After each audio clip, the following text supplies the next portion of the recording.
So yesterday, so when I was there, Tuesday, I got to talk to Dad for 1 hour.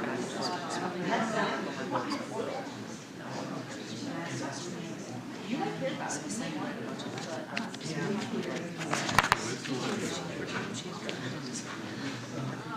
Really was coming. I mean, it's just.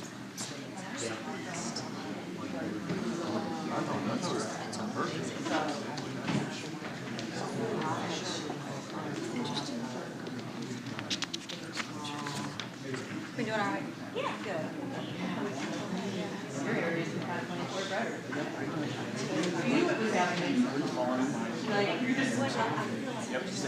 Thanks for telling me what to do, essentially.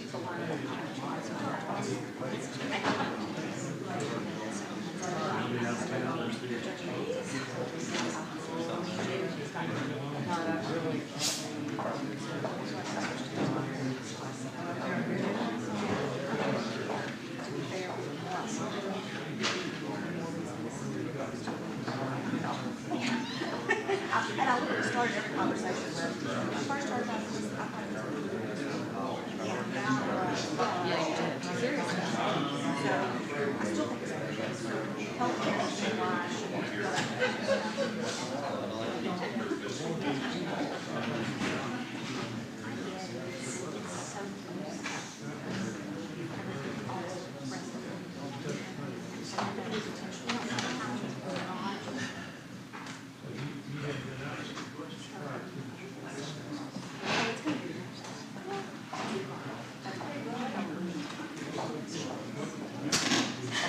I wanted to tell you.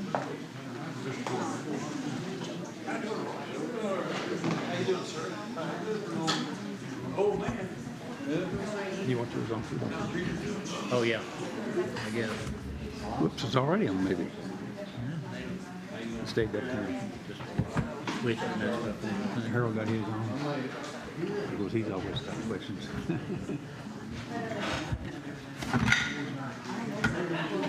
How you doing? Hey, Stephen.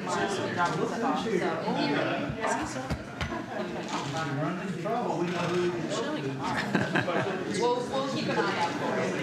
We'll take it by ear. They gave me.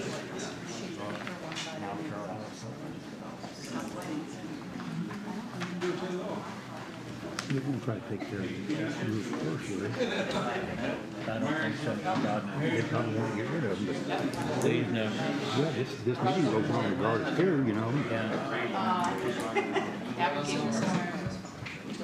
Property. That's the only one that sent. I think everything today is. Okay.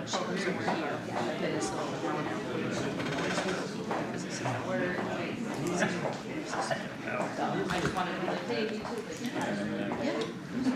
You're already here, so you're already So, We'll write her name down. I'll never think of it again. Get out of here. I tolerate you. Yes, sir.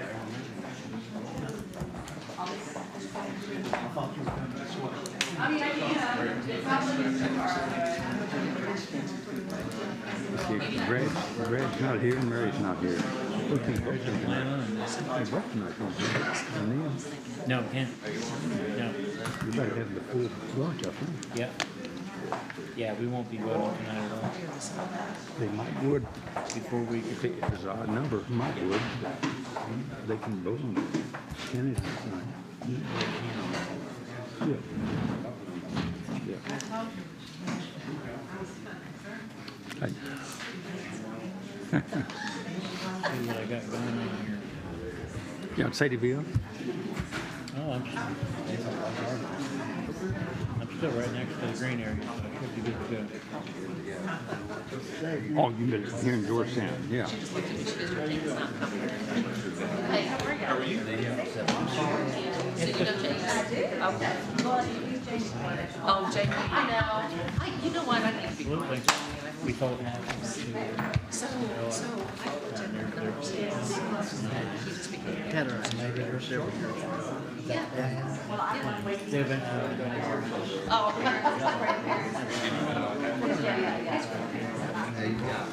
Oh, no way. Oh, my God. Really? Oh, that's so funny. Here's the first one. Is his wife. Really? Really?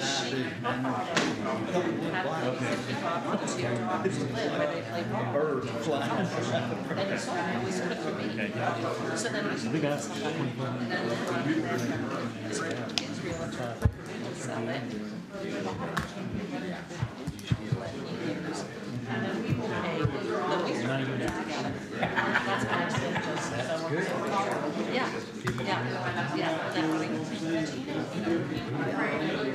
How you doing?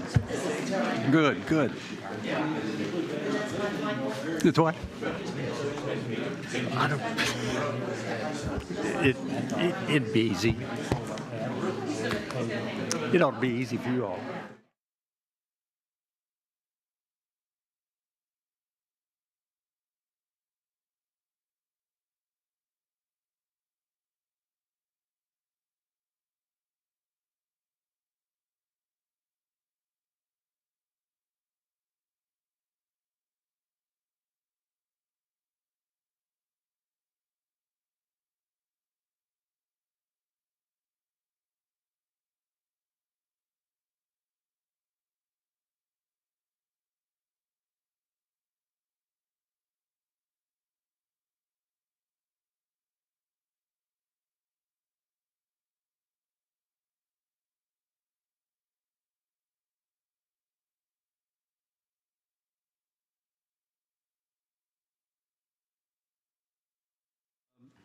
April meeting of the Georgetown-Scott County Planning Commission underway.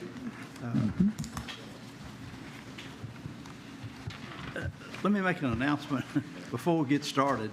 Part of the agenda is the future land use map, and we are not voting on that tonight. So I don't want you to get upset that you think that we're trying to get something done tonight. It is information only for us to gather information from you all, from you to hear what the comprehensive or the planning comprehensive plan committee has put together. So it's just information back and forth. There will be no vote on it tonight at all. Okay. So first of all, we need to approve March invoices. I'll make that motion. Second. Mr. Smith. And second.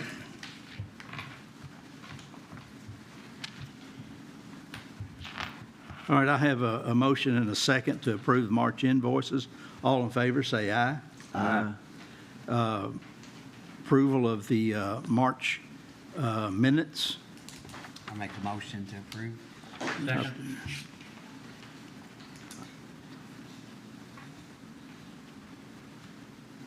All right, I have a motion and a second to approve the March minutes. All in favor, say aye. Aye. And the April agenda for tonight. No changes? Good. Okay. So I'll take a motion. I move that we work on it. Second. All right, I have a motion and a second to approve the agenda. All in favor, say aye. Aye. Okay. We have several items that will be postponed under old business. PSP 2024-07, Cherry Blossom Village, Tract 11B is postponed. FSP 2024-13, Three Springs Campground has been postponed. PDP 2024-14, Sawyer Point Clubhouse has been postponed, and PSP 2024-15 and PDP 2024-16 Cherry Blossom Golf Townhomes Phase 7 has been postponed. So if you were here to hear any of those, we will not hear those tonight. Before we go any further, I would like to make the record show that we have our new commissioner with us tonight, Ms. Jessica Canfield, on the end down here by Mr. Perkins.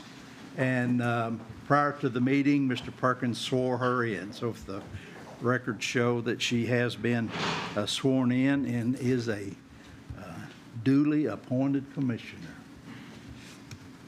Step into the fire tonight. Do we have any items for consent agenda, Joe? There is one item eligible, item B under new business, FSP 2024-12 is scanned on properties. All right, is there anyone here that came to hear that or is opposed to that development? Yes, sir. You're opposed to it or want information about it, or? I have some questions or information. Okay, all righty. So we will hear that then. All right, so under new business, the first item is FSP 2024-11, the Willoughby property. This is a final subdivision plat to subdivide one 5.6 acre parcel from a 57.6 acre parcel, leaving 52 acres located at 604 Stonetown Road. Okay. Good evening, Chairman Mifflin, members of the board, members of the assembled community, and the Honorable Charlie Perkins. Whoa. Before you, I think that's a bit thick. Well, when he sat on this side of the railing for several years, he just... hey, I learned a lot. Used to give him grief. Before you this evening, first, we have FSP 2024-11, the Willoughby property. It is a final subdivision plat to divide one 5.6 acre parcel from a parent parcel of 57.6 acres, leaving a 52 acre remainder. The site is at 604 Stonetown Road and Stamping Ground. It is zoned A1. It's just off Graves Road. I'll give you some more context in a moment. If you choose to approve the application as it stands, it will require an approval of an attached variance to reduce our 300-foot driveway separation requirement for adjacent 5 to 10 acre parcels from 300 feet to 190 feet. Overall, staff is recommending approval. This gives you a larger overhead context of where the property is along Stonetown Road on the front, West Honaker to the north, Graves to the northeast. Greater Stamping Ground proper is to the southwest. This is a little closer to the property here.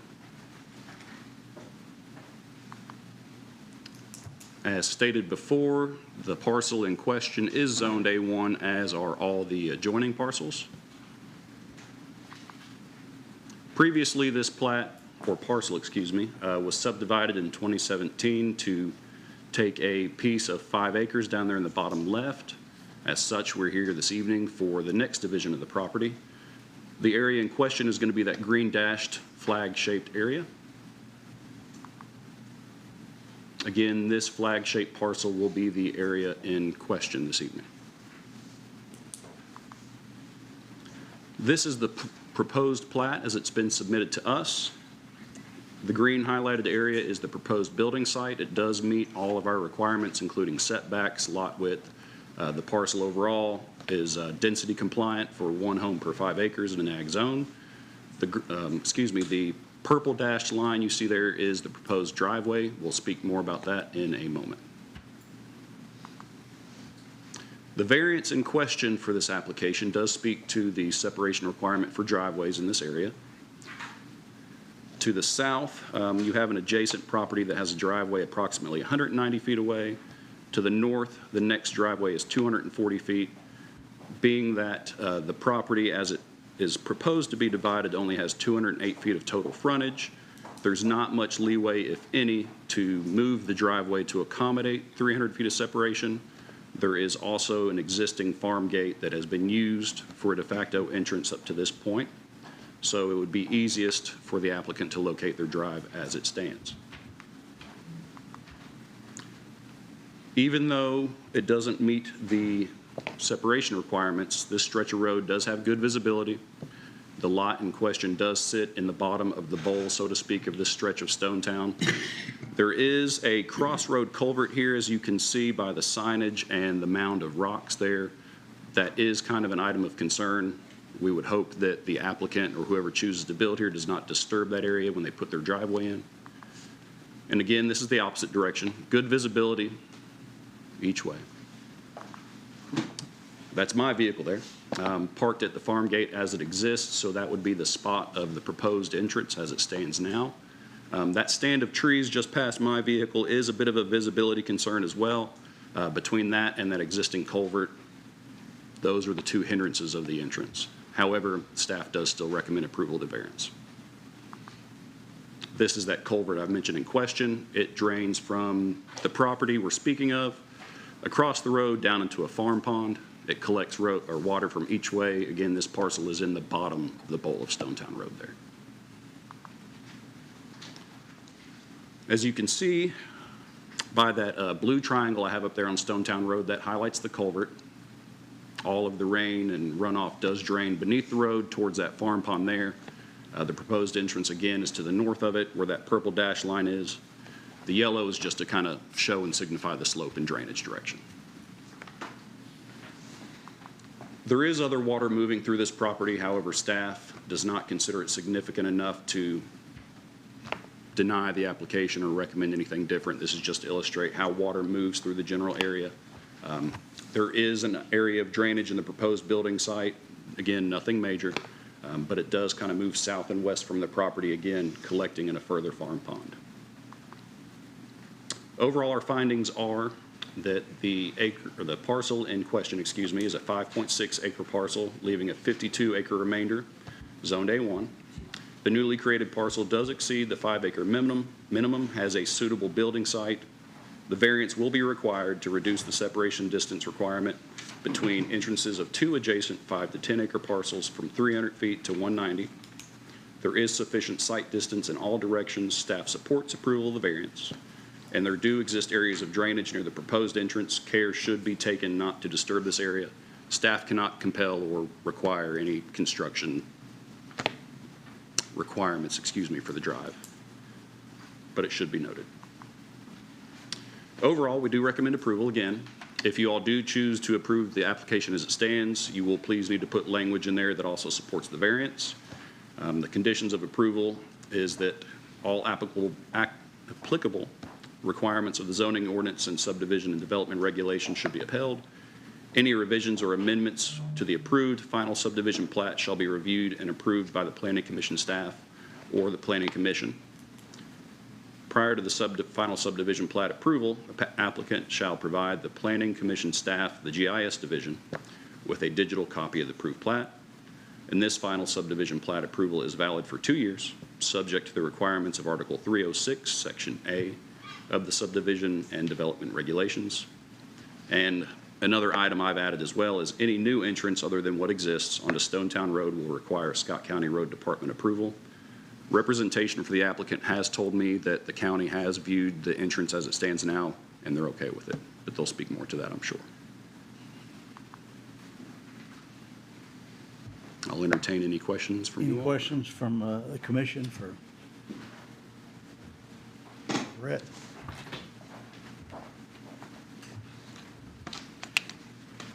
Okay. Before we go any further, I forgot to swear everyone in.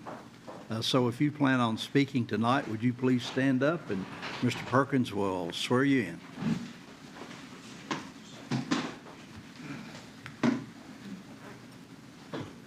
Do each of you swear or affirm the statements you're to make tonight to be the truth to the best of your information and belief? Thank you. Okay, thank you. Excuse me for getting going before we got everybody officially here. So do the property owners have anything to say, agree or disagree with the staff? Yes, ma'am. I'm Rita Jones, and I'm here representing and helping Mr. Willoughby, but he can also answer questions if you have any for him. If you'll notice, the reason we need that variance, Mr. Carter, who is the property to the west, his driveway is right up against this property.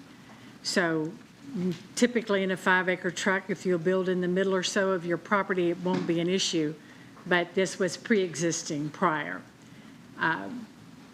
The applicant runs thoroughbred horses, has a beautiful farm there, 4-board plank fence that he's trying to maintain, and that little narrow strip coming down to Stonetown doesn't provide enough grass to justify the cost of the fencing because it's a narrow little strip. And we understand and in agreement that everyone would have to build up there in the green area, which is going to require them to put in a driveway coming down to that existing gate, which is to the right of the culvert that's in question. So we're just here to answer any questions anybody might have. All right, thank you.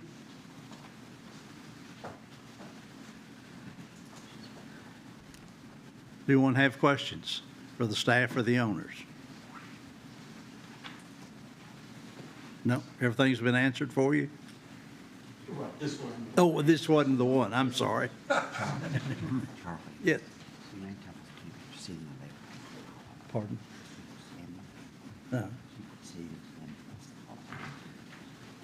Did you get the TV set up across the hall? For those that are there people behind you standing in the hallway?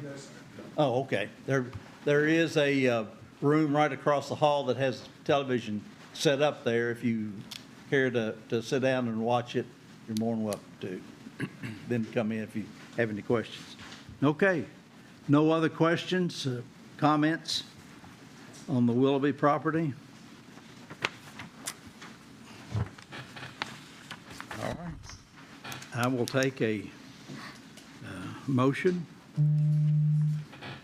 Make a motion that we approve SSP 2024-11 based on the 1 variance and the 5 conditions by staff. I'll second.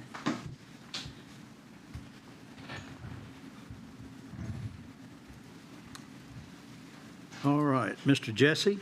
Yes. Mr. Vest? Yes. Mr. Stone? Yes. Mr. Garrett? Yes. Mr. Green is not here, and Ms. Singer is not here, for the record. Mr. Smith? Yes. Ms. Canfield? Yes. And the chair votes yes. So it carries. If you will see Mr. Perkins up here.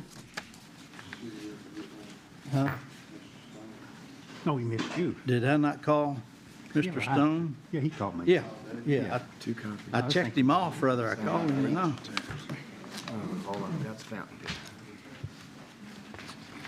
Thank you, David, for keeping me straight. We look out for each other. Yeah, we are. All right, the next item is FSP 2024-12, the Scallion property.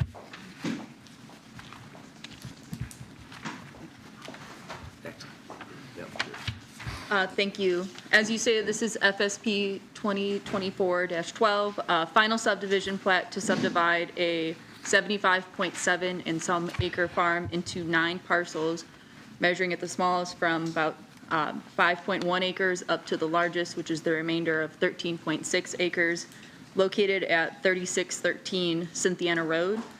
It's an agriculturally zoned property surrounded by agricultural zones, and they ultimately propose 4 tracts which measure from 5.1 to 6.0 acres, and 4 tracts that measure from about 10 and a little bit over acres to 10.13 acres. And then that remainder that I referenced, that's 13.6 acres. With direct access off of Cynthiana Road through shared driveways and 1 single user driveway. So this is an aerial shot of the property here. It is the orientation, I've included the north arrow, so the right is north, the left is south, but a lot of the other references will be north is on the top. This is an existing farm that's been on Cynthiana Road. And again, they're looking to subdivide this into these lots as shown. So to better kind of highlight the locations, I've color-coded everything. The southern 4 tracts are the tracts that measure from 10.1 to 10.1 and 0.3 acres. Oh my goodness. Hopefully everyone's safe out there. The kind of 2 tracts that are in between the remainder and the 10-acre tracts are 5-acre tracts. The remainder is 13, and then the furthest north tracts are 2 5-acre tracts. This is just an aerial with the tracts kind of shown, and I've kind of grouped them accordingly because how they are grouped is how their driveways are going to be arranged. They'll be centered on the property lines between each parcel. So the first southern 2 10-acre tracts will share an entrance. The next 2 10-acre tracts will share an entrance. The 2 5s between the 10s and the 13 will share an entrance. The existing tract, or the property that will have the house on it and some of the other outbuildings will use an existing driveway. And then to the north, the last 2 5-acre tracts will share a driveway. I have 2 kind of items of note on the driveways, starting with the northernmost one. On the plat, it just needs to clarify which of the 2 existing stubs that are onto Cynthiana Road will be utilized. We can see some kind of wear and tire tracks that may suggest that they both may be used by either the current property owner or an adjoining property owner, so we just need some clarification because they're in pretty close proximity to one another, and understand, are they dissolving use of one of them? Like what are the circumstances with that? It's just not clarified right now on the plat, and that needs to be finalized and clarified for the item that gets recorded. The last item here is there is an existing easement referenced on the plat. It's rather hard to see, centered or along that property line between the 5-acre tracts and the remainder on the south side that serves the farm that is completely landlocked. So they do show that that is being retained, and it is an existing entrance, so they don't require any additional permitting from us, but it's just something to note that they are showing this existing driveway to this parcel in the back. That should be retained as such. Again, this is just kind of a final kind of showing of where all these entrances are located. They do have their KYTC permits already referenced, so we'll just essentially keep those going for us and move on from there. One last item is that Cherry Run Creek does travel north-south through the property through the remainder tract, and there have been identified some greater drainage routes through the property traveling southbound that we need to have referenced on the plat just to make sure that these are not being built within so as to interrupt the natural drainage of the site and would negatively or would reduce the negative impacts of new construction on the property onto adjoining property owners that are have that same drainage easement going through it. Ultimately, staff recommends approval of the final subdivision plat. There's no variances with this one. There are 6 conditions. The first 4 are typical for we see for subdivision plats. I'd like to identify the 5th condition, which talks about just clarifying who's using and who's maintaining any existing and proposed driveways, entrances, and pathways, and that any further subdivision of the resulting tracts will require rezoning to the A5 district, which is our smaller rural residential lot agricultural subtype. That's all. Any questions? So the waterways going through those, so when they are platted and sold, is that noted? They will be shown graphically with a 20-foot wide drainage easement through them that would restrict the building in that area so as not interrupt the flow. Okay. All right. That's all I had. Do we have, the owners have any comments or disagreements with the staff? Well, you have to deal with me again. This is the old Robert Bush farm. I'm sure many of you of my age remember Robert and his family. He had 2 children, Robert Reed and Pam. Pam is the one who inherited this tract of land. She's lived in Washington, D.C. all of her life, and now they are retired and live in the Carolinas. They've asked me to represent them here tonight. They have children who have absolutely no interest in the farm. Robert Reed passed away last year, and Pam said, that's my last remaining relative in Kentucky. So what do you do with the farm? And they came to me, and this was our answer of what to do with the farm. Here to answer any questions, if anybody has any. We have gotten some interest from some neighboring tracts that might want to purchase some of these tracts. So there may be some mergers instead of it being that many tracts in the end. Okay. What's the possibility that, you're just talking about person in behind being landlocked? And then there was another line also mentioned at the workshop the other day that didn't know where it was and this and that and the other. We still have not discovered, he has natural gas in his house. He has no idea where it comes from, but there is a Columbia gas line. If you will look at track 8 and 9, there's a Columbia gas line that transects those 2 up by US 62. It's on the plat itself.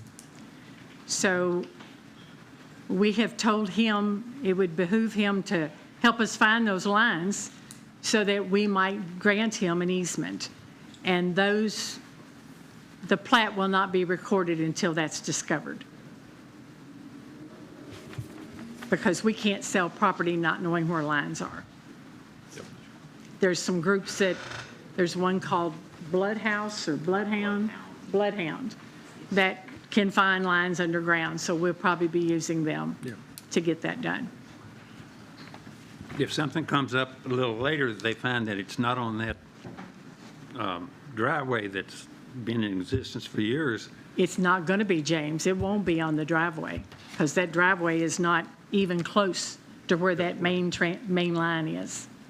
So we are assuming it's going to be going through one of those tracks. And it'll have a setback and an easement like all gas lines do. Yeah, okay. But we got to find it. Yeah. And we're kind of waiting on him to hire somebody to find that. Yeah, there is places that can find it. Right, right. There are people that can do that. Yeah. Ms. Jones, we also talked at the workshop about the existing barn on track 5. With pre-existing setback on, The barn, will that be addressed? I'm sorry? The barn on track 5, Uh-huh. it's, the setback It's was on the Ricketts pre-existing. property. It's, Oh, It sits right on the property line. but that was existing, I don't know how many years ago. It was built there. They did not, whoever built that on the Ricketts property did not use a 50-foot setback. And maybe that was before setbacks were even common in the country. it was. It's an older barn. I don't know what year it was built. We don't have an issue with it. We don't own it. It belongs to Mr. Ricketts.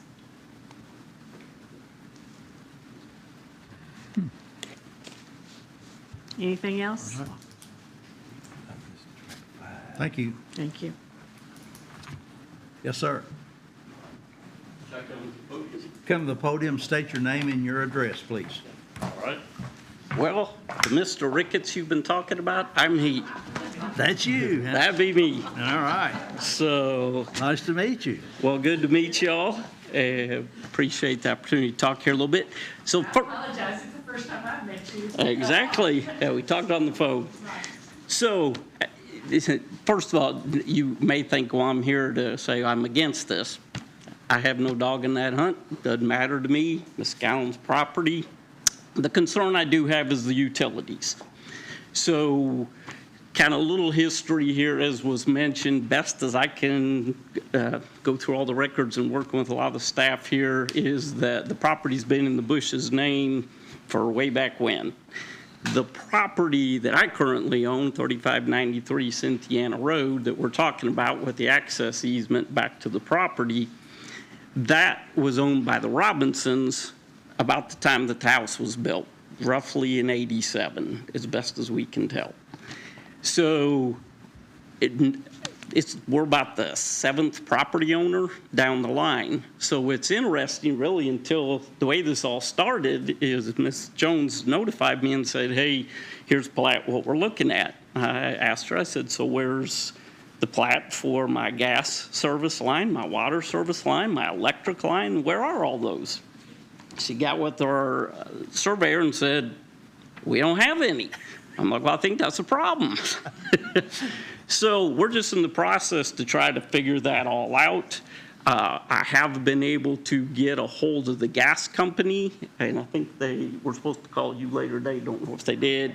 But they have indicated until this all gets resolved, they're not going to sign off and agree to anything. And so, yeah, we've got to find the lines, figure out where they are compared to the parcels. Does it make sense? And so I guess my only request tonight would be just to postpone action until some of this can get resolved. That's all I have. Thank you. All right, thank you. Can I answer that, Charlie? Yes. So when we get ready to record a plat, John, all of the utilities have to sign a plat before we can record it.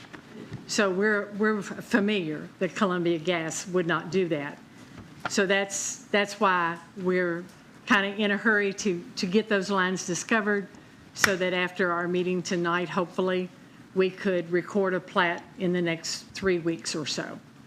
But it'll probably be running through track 8 or 9. We've got 5 acres to sell, so there'll still be plenty of room to build a house, we would assume. And we're just waiting to know where those lines are so that we can record them, give the easement, and have the setbacks. And excuse me, that's for all the utilities, not just the gas? Yes, You said the yes. water and the electric? Right. I guess gas is the one that concerns me the most. So, But you yes. gotta have water and electric too. Right, right. My concern is actually water too, because we could split the one track right in half. We don't know. We know where the meter is out the road. We know where the meter is, or the valve box is at the house.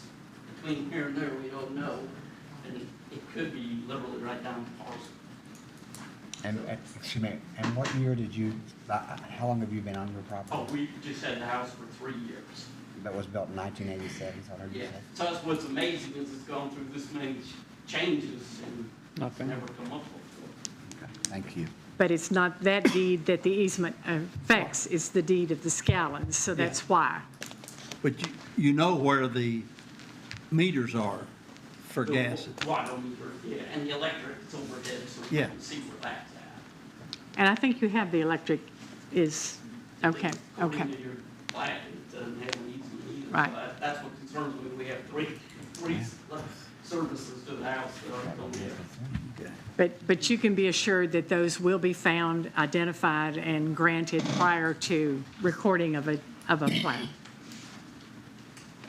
So that's what I was going to ask you, Joe. We can go ahead and approve this final subdivision plat, and everyone not be no fear of selling any of them until the utilities are located. Correct. You're conditionally approving the plat. They'll still have to put all that information on the plat, get signatures, and then it'll be stamped and recorded through our office. But we won't do that until those are identified and shown on the plat. Does that satisfy you, Mr. Ricketts? Yeah, I just don't want to end up with a problem where someone's trying to build on top of the Right, line. yeah. As you can appreciate. Exactly. I'm right. not real sure that it ought to be recorded until it is final. It won't be recorded. They won't sign it, I won't sign it, Okay. clerks won't get it until all the easements are marked. Worst case, you know, if it does go right down the middle of a lot and that lot's not usable, then Have to she'll come back. have to come back if they want to make that lot, you know, redraw the lines essentially, or consolidate a few lots. So they'd have to come back.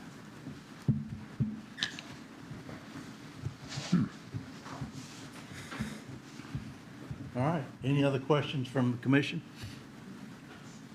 So we do have the option to postpone, though, we so choose to. We can, yep. Or we can take a motion to approve or disapprove, whatever you want to do. But I don't see that there's a problem with approving it tonight, because it can't be recorded until all the easements are identified and in place and signed off by the respective utility companies. There's other checks and balances along the way before. Yes. Yeah. As a farmer, I really hate to see it divided in that many tracts. There's 75 acres of as nice a land as is in this county.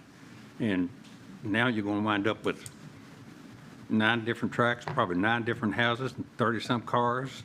I don't know how many dogs, horses, goats, high fences, and so on. And I just hate to see a farm like that, as nice as it is, and the location of it, be divided off into whatever. That's my opinion, but. Make a motion to that.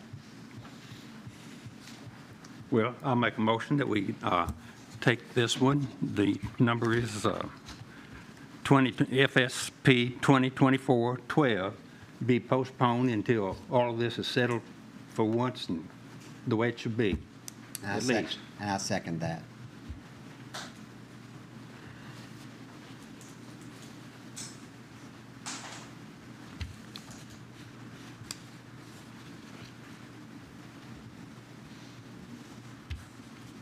All right, I have a motion and a second to postpone any action on this until the utilities are identified.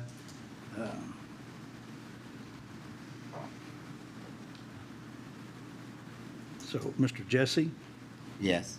Mr. Stone? To postpone, yes. Yes, yeah, postpone. Mr. Vest? No. Mr. Garrett? No. Mr. Green's not here. Mr. Smith? Tough one. I'll go yes with them. Ms. Canfield? Yes. And the chair votes yes.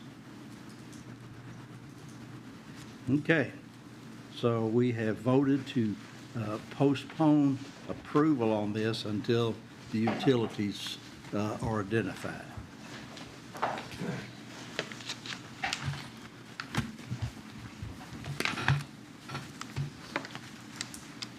All right, next item on the agenda for tonight is PDP -2024-11. This is the Limestone Farms, an amended preliminary development plan.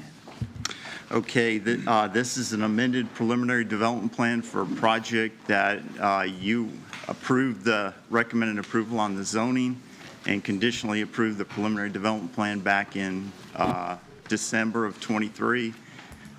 It went to City Council, the zone change was approved, and the annexation was approved. This is a request to amend that preliminary development plan that you saw in December.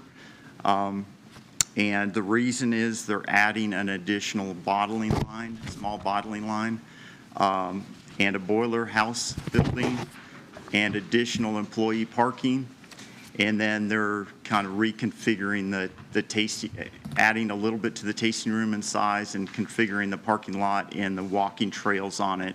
So anytime there's an amendment or to a development plan that's approved, that's more than 10% increase in building footprint or more than 20 parking spaces, it requires a full planning commission review. So that's why it's coming back. So this project site is on Paynes Depot Road inside the urban service boundary, south of the bypass, but just kind of there as you come into town on Paynes Depot on the right before you hit the bypass. As I said, it was approved previously for a 16,000 square foot distillery with a 6,400 square foot tasting room, and then a parking lot for the tasting room and a walking trail around the tasting room area, some outdoor tourism uses. Zoning was approved. An early grading permit was approved in March based on the grading plan, erosion control, stormwater being tentatively approved by our office. But that grading plan limited to only grading, early grading of the site, no building construction. So they can't construct any of the buildings under that early grading permit. They're also wanting to phase the project, so I described phase 1. Phase 2 will be a future 16,000 square foot distillery building with a boiler house along with that. So this was the site as it was approved in December. You can see the tasting room kind of in the center of the site with the parking. There's bus parking that was diagonal at that time.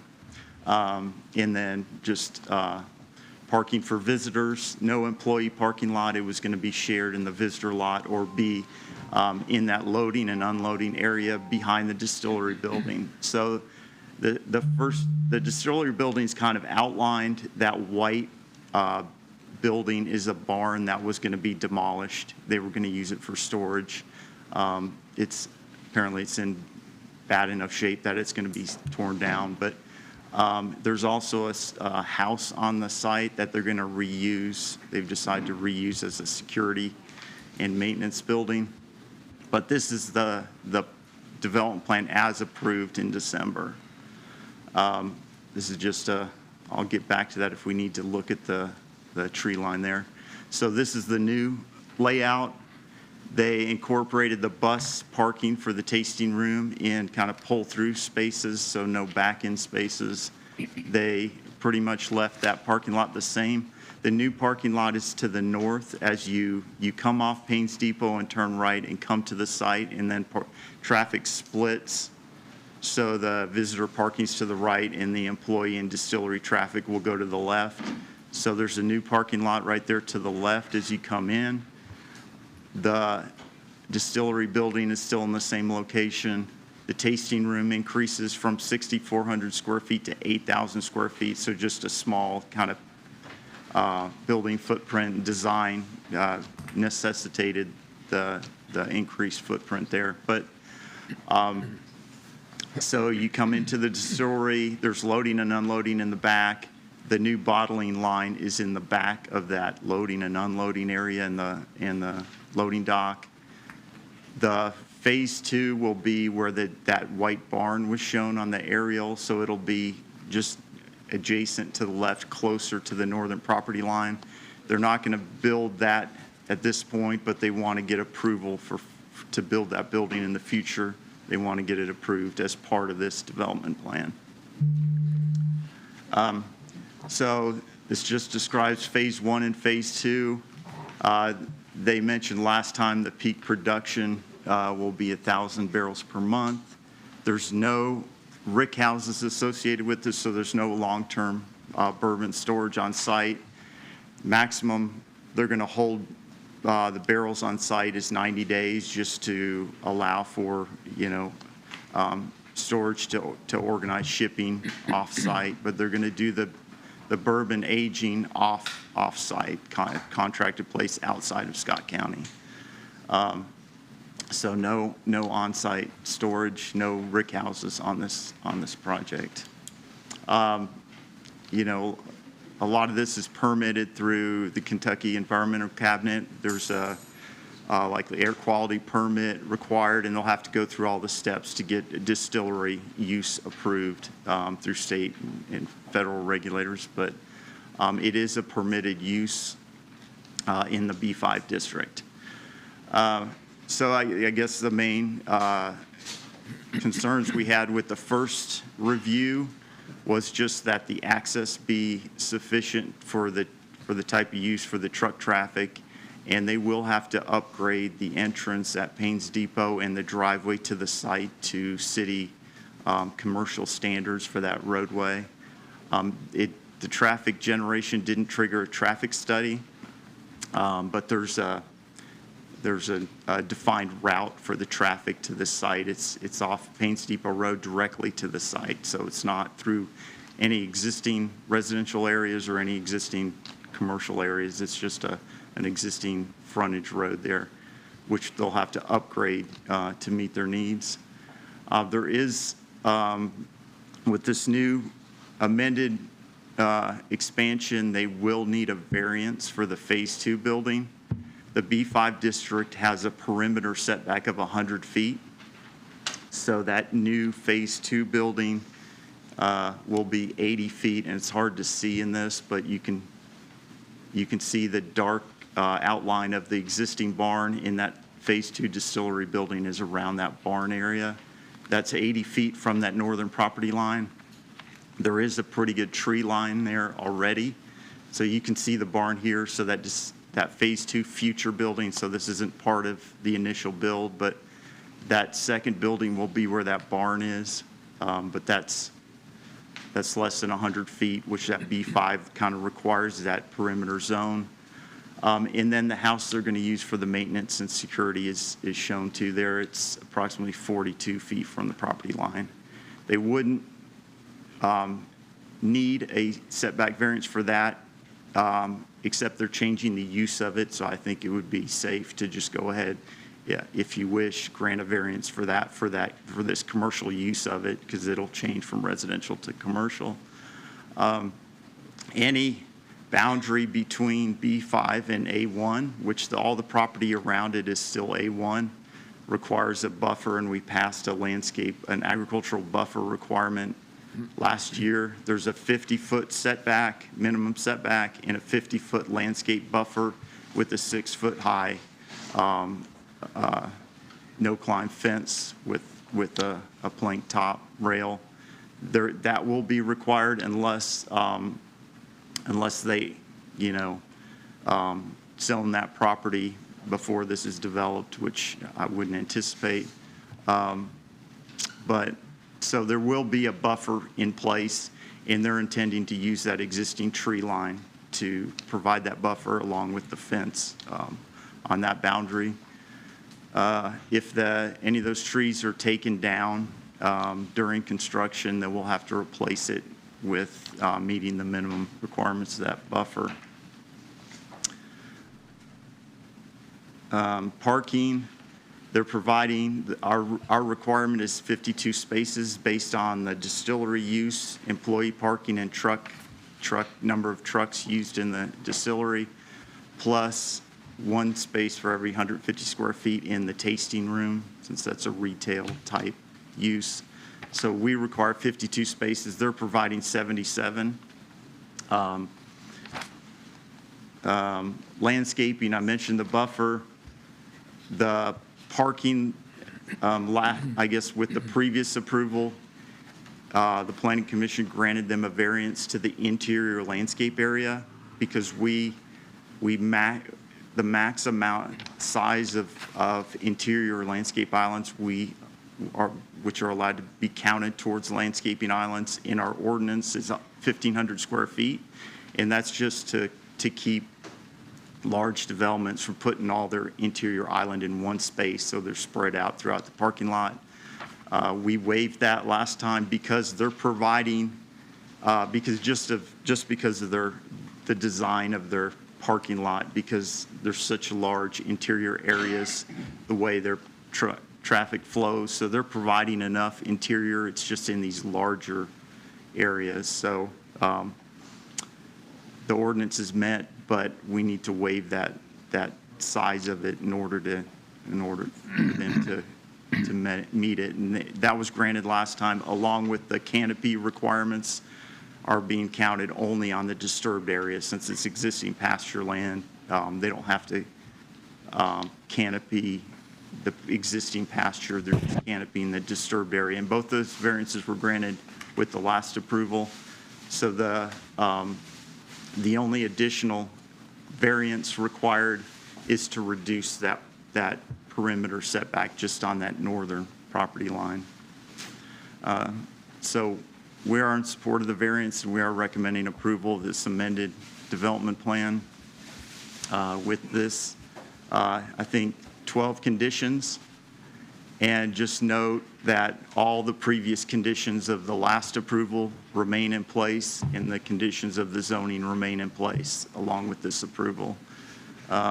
With just our standard requirements that they get all the utility approvals, Georgetown Municipal Water, Fire Department. They provide a photometric plan on the final development plan. They get all federal and state permits required. And I just wanted to note that they've already been issued an early grading permit, but they can't do any building construction until they get the final development plan approval, and that's just noted in condition 10. And that's all I got on that, but I'm happy to answer any questions. I have a question. Sure. The new building that's being amended, is there a timeline when it has to be built, or is it once it's approved, they can build it 2 Phase years, 2? 4 years, 5 years? Yes.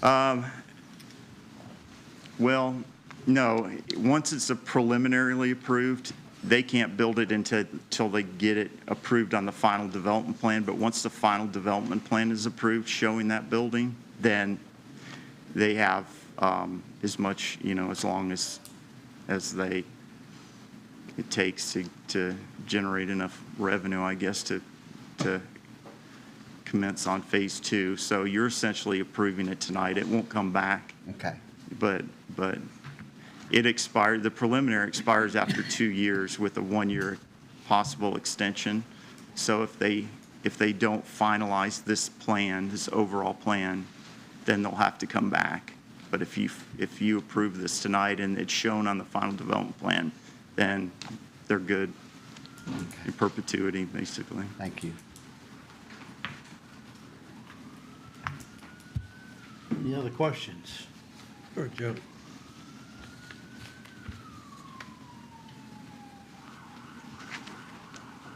Darren?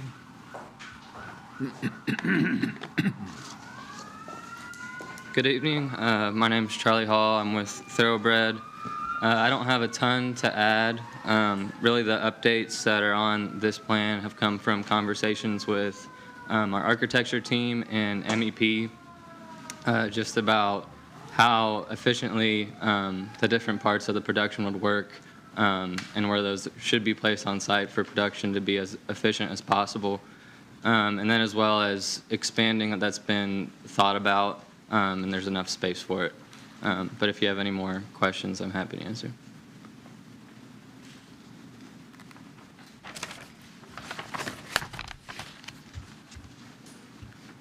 Any questions for Charlie?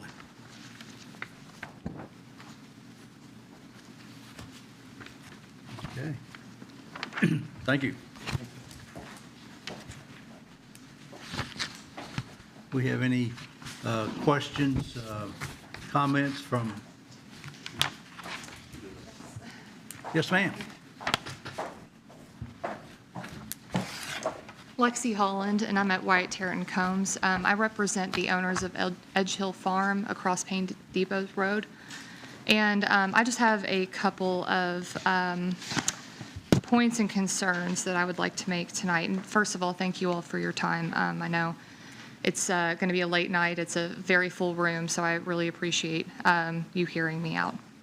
So the last time that we were all in this room together, I raised some concerns related to notice and lack of neighborhood involvement in this, what we would consider to be a major requested development.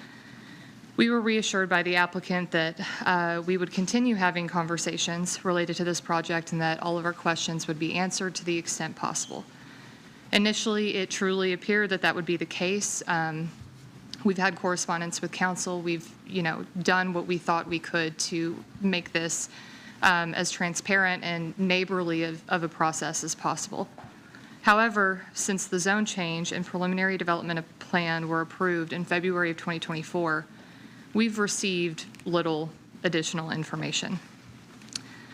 Finally, in correspondence with the applicant's counsel, we received no mention of some larger expansion of the current preliminary development plan or any significant change to it. We were told that an additional acreage of annexation was potentially going to be requested for maybe future development. That was really the only hint that we ever had at any expansion. So you can imagine our dismay when we pulled the agenda in the packet and we discovered that the proposed development has changed significantly. Once again, we feel like we were blindsided by this substantial change in proposal. So first, we would like to point out that we believe that this amendment contradicts all of the actions previously taken by the Commission and the City Council to date related to this development. We feel it's obvious that the applicant's plan from the very beginning has been to propose this larger development. And you just heard a little bit of explanation that it's been something that has been thought about this entire time. But that's not what was proposed with the zone change and the annexation previously approved by these boards. We feel it's bait and switch, use a smaller version of the same idea to seek an approval of the zone change. In other words, they proposed an intense but still a less intense use as the basis for the zone change, and then immediately, within months, increase the intensity upon approval. Without the questions being answered about the first preliminary development plan, we're now faced with a completely different plan. My client has spent a significant amount of time and money simply trying to understand how this project is going to affect her farm. That's all she has wanted to know from the very beginning. Remember, this property is still surrounded largely by agricultural uses. It is the duty of this Planning Commission not only to approve future uses, but to protect current ones. We are concerned that is not happening here. I'm appealing to your experience on this commission and your sense of fairness when I ask you to consider the way that this development has proceeded. Specifically, we have several concerns about this new proposal. First, they are now seeking the maximum height allowed in the B5 zone, which is 60 feet. We think that's a very significant change, and thinking about what that height is going to look like from Paynes Depot Road and looking at this development. The staff report also indicates that there is no floodplain on the 30-acre lot or in the immediate area of the distillery. But Cane Run Creek runs under Paynes Depot to Edge Hill, where there is an actual floodplain that has been affected by development on neighboring properties. And that floodplain includes an adjacent historic property, historic home on that parcel. The staff report also says that this retains the same layout, but merely adds, some square footage to this. But I want to point out to the commission that it merely adds approximately 8,100 square feet to the first phase and 16,900 square feet to the second phase. This is more than double the original footage. As for the traffic study, we understand that in the first preliminary development plan process, the applicant stated there was no need based on the 100 peak hour trips. But despite doubling its footprint, it's kind of difficult for us to understand how the need for a traffic study doesn't change. And I understand that there's phase 1 and phase 2 of this project, but I feel we need more clarification on the issue of traffic. Again, there are many agricultural uses, many different uses surrounding this property, and traffic is going to be a problem, as the staff has already outlined. We need to know more details about the access to Paynes Depot Road and how that's going to look in accessing this development.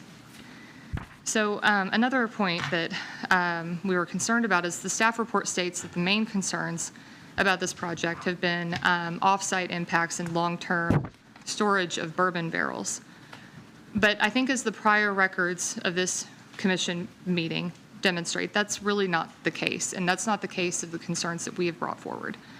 We've raised concerns regarding smell, which has been addressed, odor, we understand that process, noise, light pollution, flooding, and grading disturbances, traffic, and several other issues. We have raised that at points with the applicant, who has deferred to future information provided by engineers that never came. Instead, this new preliminary development plan was proposed.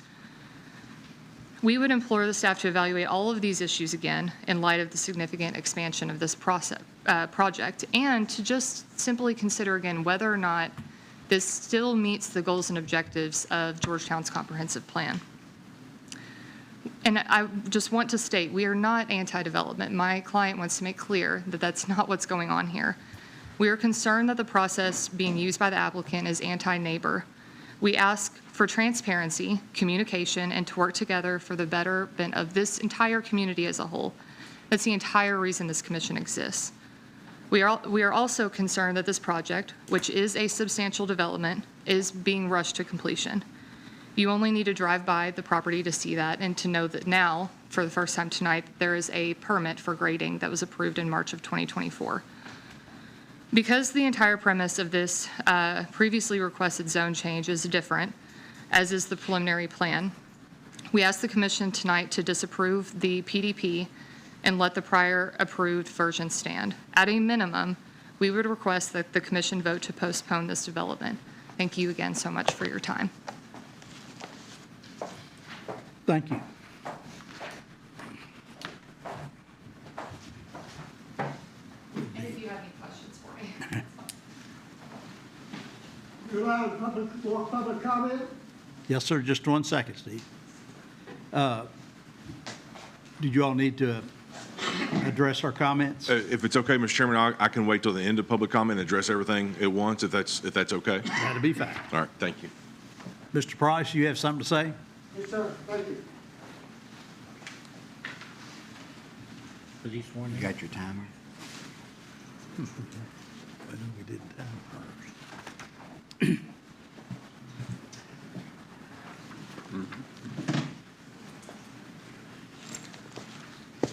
Mr. Price, let me. I'm sorry? Let me remind you once again that we're here to discuss the relevance of this development. Okay? Limestone Farms. Okay. That's right. And may I ask, I had a little trouble hearing this lady. You suppose we could move this microphone this way a little bit to make sure that I'm heard and that all subsequent speakers are heard? We can hear you. I don't think it's the speaker. I think it's your hearing. It could well be. It could well be, but I'll take advantage of every opportunity, every method for Okay. making sure that my voice is heard. You got it there. 1, 2, 3, 4, 5. Can everybody hear that? Yeah. All right, thank you. I'm well aware of this project, and I wrote to Mr. Darren Dillow. I believe Mr. Darren Dillow is the owner of Limestone Farms, correct? One of them. Is that correct? Yes. Yes. And Mr. Darren Dillow sits on the Board of Adjustment, does he not? Yes. Am I on trial? Is Mr. Darren Dillow here? Go ahead, Steve. What's your... He's in the front row. He's in the front row. Mr. Darren Dillow? I'm the guy in the pink, Steve. You're Darren Dillow. Okay. Are you on the Board of Adjustment? Steve, what does that have to do with the approval? What that has to do is that Mr. Darren Dillow is part of the establishment, and that should not be a reason for you to grant any application that he may submit. I'm going to repeat, because Mr. Darren Dillow happens to sit on a Board of Adjustment, should not automatically say, well, he deserves approval of this application. Nor should it automatically eliminate him from making an application. Of course not. Of course Okay. not. I'm So not saying that it should automatically eliminate him, So but it should everything's not automatically neutral right approve now. him. And a Please lot of what continue. happens in Scott County has to do with people who sit in the establishment. Steve, you're getting off track again. Okay, all We're right. here to talk about this piece of property, not what's going on in Scott County politics. Please address to this development. Yes, sir. All right, thank you. I will say this. I happen to be a candidate for the Georgetown Council, and I wrote this last week in regard to my campaign.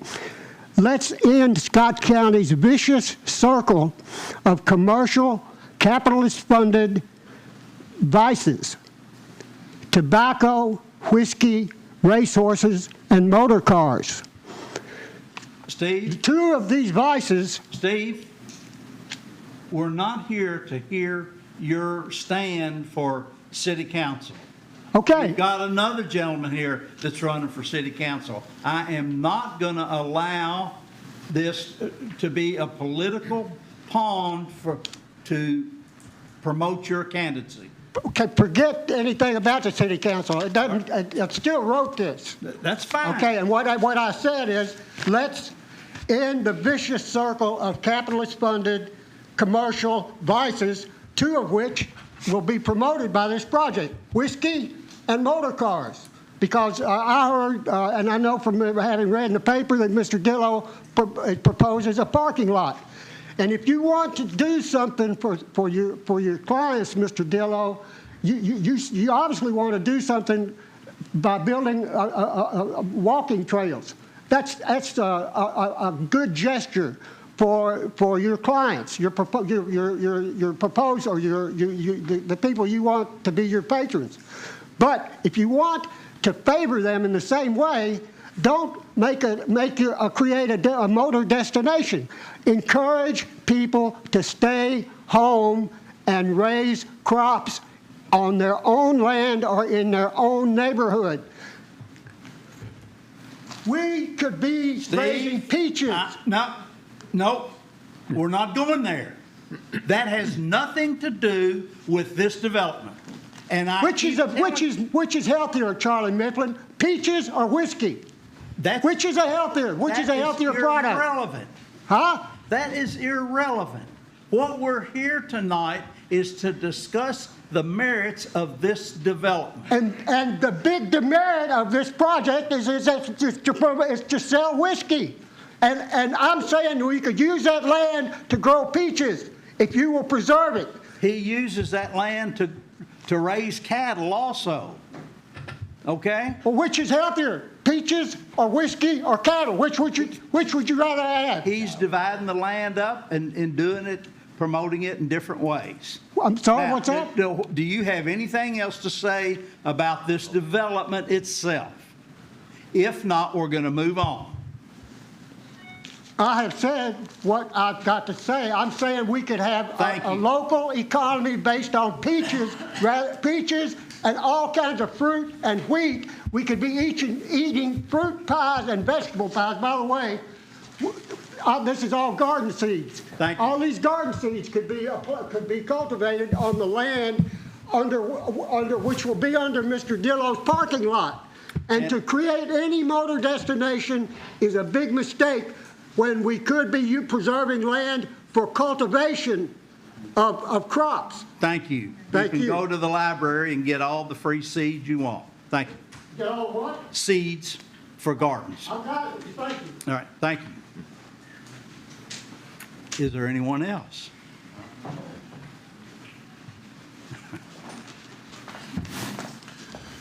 Thank you, sir. Members of the commission. My name is Vince Gabbard. I'm with McBrayer Firm. We represent Limestone Farms Distillery.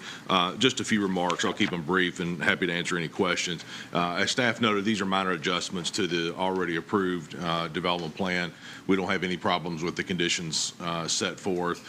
And as you see from the first draft to the second draft, there are very minimal changes to the actual site plan itself. The additional square footage is to make sure that we accommodate for the additional parking spaces and some additional demand that's come in since the first round of approvals on that. But everything else, as staff mentioned, is compliant with your all's requirements and the conditions set forth from the initial approval. So I'm happy to answer any questions, but prefer to keep it brief on our side. So that's the reason why you're just now, they're bringing this in front of us so there's more demand versus the original? Yes, sir. Yeah, with the launch of the additional releases, there's been some additional demand that's come about, and rather than coming back, 4, 5, and 6 times, our hope is that with this phased approach will allow this approval, and then of course we would have to come back for the final development plan approval. And that you don't foresee any more At this time, we don't. Now, I'll reserve the right that there may be, but at this time, we feel like that the plan that we've got in front of you is very solid to move forward, along with all the other conditions set forth. Can you address the communications that you've had with the neighboring farm that did come here? Yes, sir. We've talked to council, and another gentleman in our office has also done that. I think it was just a timing miscommunication on our standpoint. So make the apology for that on our behalf. It was some timing. I was out of town last week on spring break, and so it was just a failure to communicate on our side. But I've told council that we'll make sure that we'll continue to communicate better in the future. So it is a true statement that she's not been, the adjoining farm did not get the communication that. They got all the public notices like everybody else on this one. We did not send over the amended, the filing of what we sent into the commission for this amendment. We didn't send that over prior to it becoming public knowledge. No, sir. Okay. But do they have the communication now? Yes, sir. Okay. Well, along those same lines, I remember that last meeting, you all saying that you would be in contact with the owners, not necessarily the attorneys, but the owners to keep them posted on what was going on, and it's obvious that that hasn't been done. And then, I don't claim to be a developer of any stretch of the imagination, but I also find it, I think what Mr. Vest was pointing towards is 2 months after you were in here, all of a sudden you're wanting to basically double the size of everything. And I don't think you found that out just in these last 2 months. I agree with the counsel for the other side. It seems to me that you probably knew that in the back of your mind at some point in time and just got the original development in here and approved. And I have a problem with that, to be perfectly honest with you. No, I understand that. But it was, I can verify that it was brand new information. So how can you haven't even had the first customer through the door and all of a sudden you know that there's a bigger demand? That doesn't make sense to me at all. Charlie, can I answer that? Please do. Yeah. Charlie, you're not swearing me in because I didn't want to speak. Oh. Yep. You swear or affirm? I do. Thank you. So let me make sure that I state this correctly. Okay, phase 2, we haven't even started yet. That's an anticipation of phase 2. There's a couple other reasons, and David, you'll know this as well. Number one, the square footage that's added on the boiler room is for safety concerns. We moved our boilers outside the main building in order for fire suppression, in order for noise suppression for our employees. That's one additional square footage that we've added. Bottling line is the same way. In order for economy of scale, we moved it back to the back. So I can't say with Vince is correct, we've had added demand because of that, but that's not why all this is going on. We've moved some of these buildings around to fit that space and to be safer for the employees that are there and also the people that are coming on a tour. You don't want 4 boilers sitting in there running while people's on a tour. Okay, so a lot of that square footage that's added by the boiler house and everything else, that's the explanation for that. I can accept that 100% rather than the demand has started before you got the first customer. Well, and in fair warning, I made him speak, so that's my fault. Thank you. So, Excuse me, Mr. Mifflin, could I ask you to put the microphone back up where it was so that I for one, could hear it better if you would put the microphone closer to the speaker? We can do that, Steve. It doesn't amplify the voice. Yeah. Steve, that's not an amplifier, that's for the recording. So it's not amplifying in the room.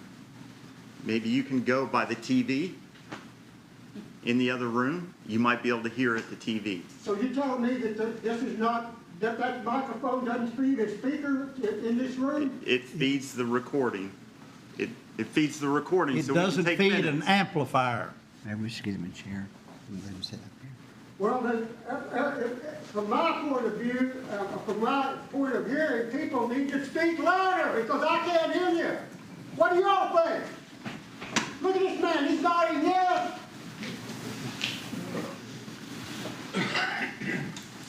Mr. Gabbard, do you have anything else to say? No, sir. Okay. Joe?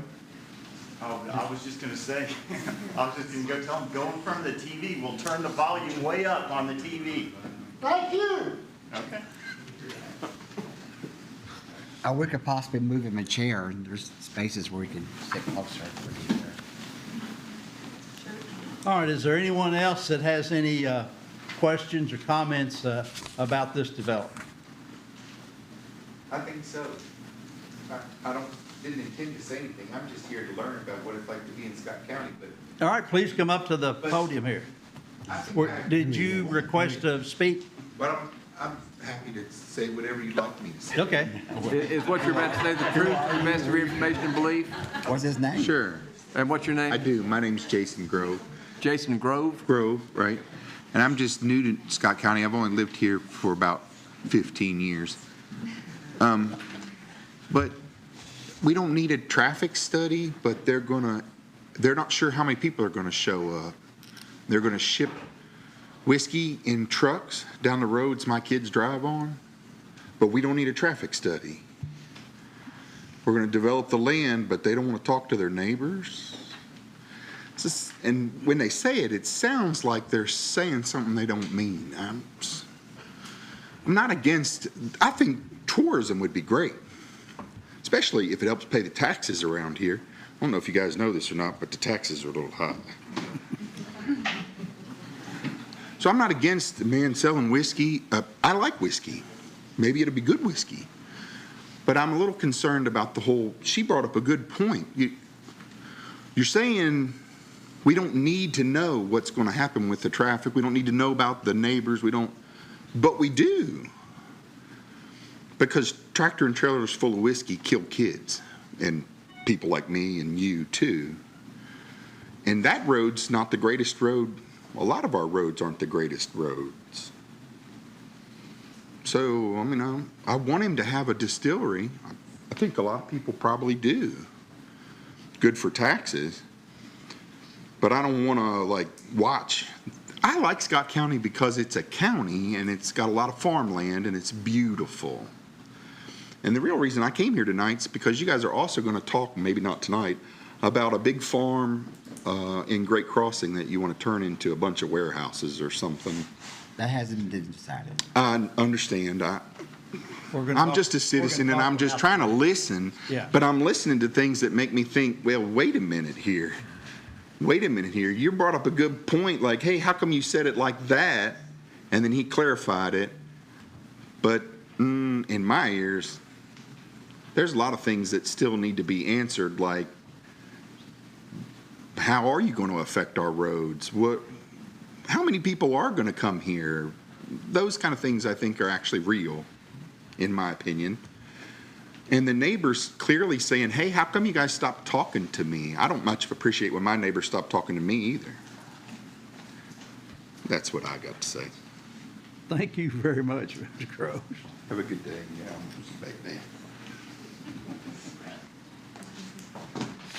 Just to answer the traffic study, we have a standard for when a traffic study is required. It didn't meet that threshold of 100 peak hour trips based on the use, the use generation tables. But there will be a traffic study done for the state at the entrance because those improvements to the entrance will have to meet state KYTC requirements. So they'll look at that. They'll have to get an encroachment permit and design that entrance.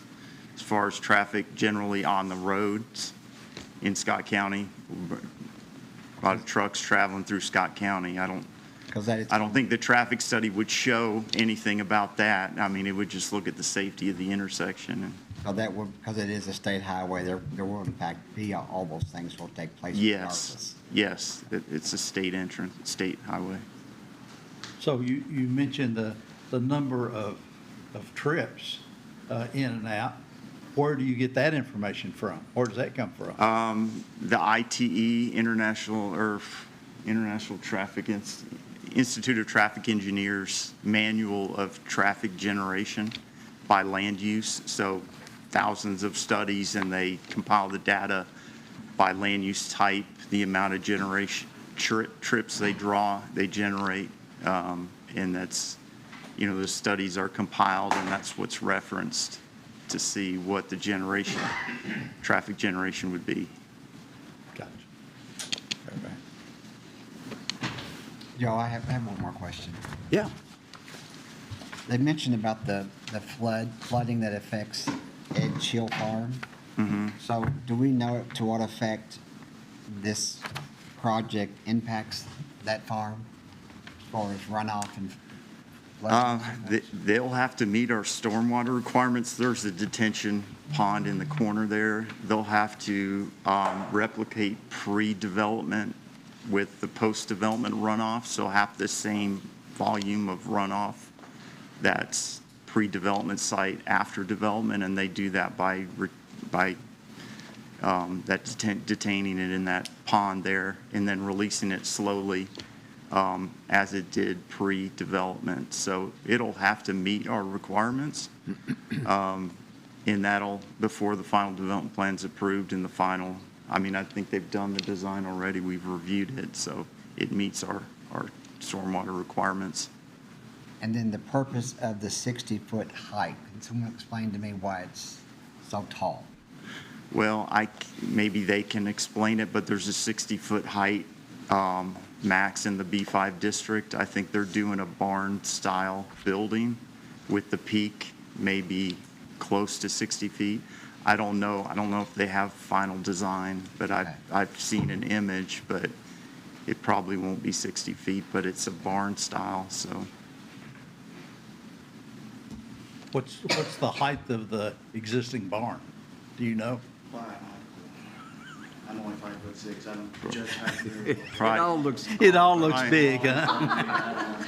Probably like I can tell you 40. 60-foot height, one of the reasons we went up to that requirement, because we are not controlling the air changeover in the distillery building. So what we're doing is we're venting it through the atmospheric conditions. That's why we got more room to play with that height. We'll end up using big fans in order to do that, but that's why we went up to that requirement. I don't think it's going to be 60 feet. Charlie would know better than I would, but it probably won't hit that threshold. Combs, do you have anything else? I don't have anything else. All right. Yes, sir. Yeah, you got 2 quick questions? Sure. I was going to say, I don't see you on the list here anywhere. Oh. Do you swear or affirm the statement you're about to make to be the truth, the best for your information and belief? I do. Thank you. Right. My name's Michael Christ. My first question is the entrance into the distillery. When you're leaving the distillery and heading back and taking a left to go to the interstate, does the state actually kind of handle the design for that exit, especially out there? I think, is there a grass median in that area? Is that a state-related thing, or is that something you guys would help with? Joe, if you could put that other map up there, it shows, there you go. Okay. You can see the cut-through across Payne's Depot right there. Okay. That's a state transportation cabinet. Yeah, that's the state will handle that? Yes. Okay, great. My second question is, there's been discussion about the health benefits between peaches and whiskey. Would you consider a peach-flavored whiskey? Please, That's all I've got. No? Okay. Thank you. So I'm assuming that was one of my questions about the road, why you didn't have a entrance right there at the property itself, and it's because the state's already got a cut through up there. Just to clarify in my mind, the looking at that map, the firewood place up there, where is that in? Is that where that red roof is, or is that? That's if you look at the white barn off to the right, the next building over to the left of it, that's the firewood place. Okay. That's what we're using for maintenance and security. All right, but that's not part of your all's property? It is. Oh, it is your property, okay. All right, thank you. I want to make sure there's no one else, Charlie. Huh? Make sure we've got everybody. Yeah. Is there anyone else that has questions or comments about this development?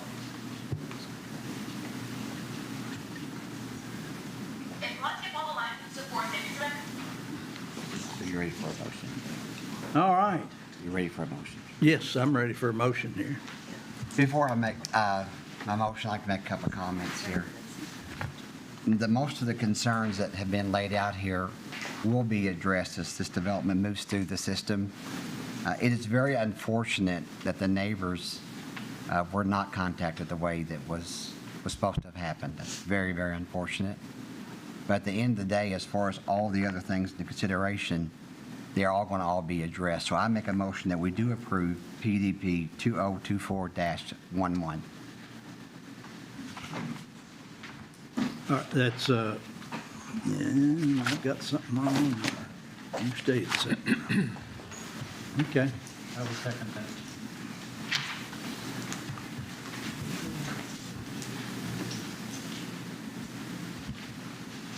All right, I have a motion by Mr. Jesse and a second by Mr. Smith to approve the amended development plan with the variances and conditions of approval. Mr. Jesse? Yes. Mr. Vest? Yes. Mr. Stone? Yes. Mr. Garrett? Yes. Mr. Smith? Yes. Ms. Canfield? Yes. And the chair votes yes. All right. Thank you. Thank you, Mr. Chairman. And please, please, keep your neighbors, stay in contact with them, let them know what's going on.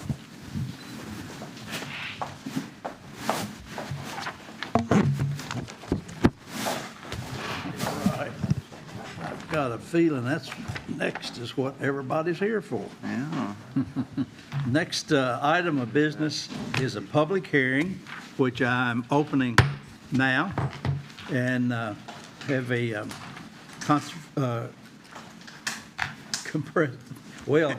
comprehensive plan for the future land use maps. All right. As mentioned earlier, we're not asking for a vote on any of this information, so this is just a public hearing to provide an update to the full board of the recommendations, the draft recommendations in the future land use map. Particularly for Georgetown, that seems to be where the most interest is, and just some of the recommendations of the land use chapter, which we are calling the community forum chapter, but the land use chapter of the draft comprehensive plan. So hopefully I didn't include too many slides because it's going to be hard to advance here.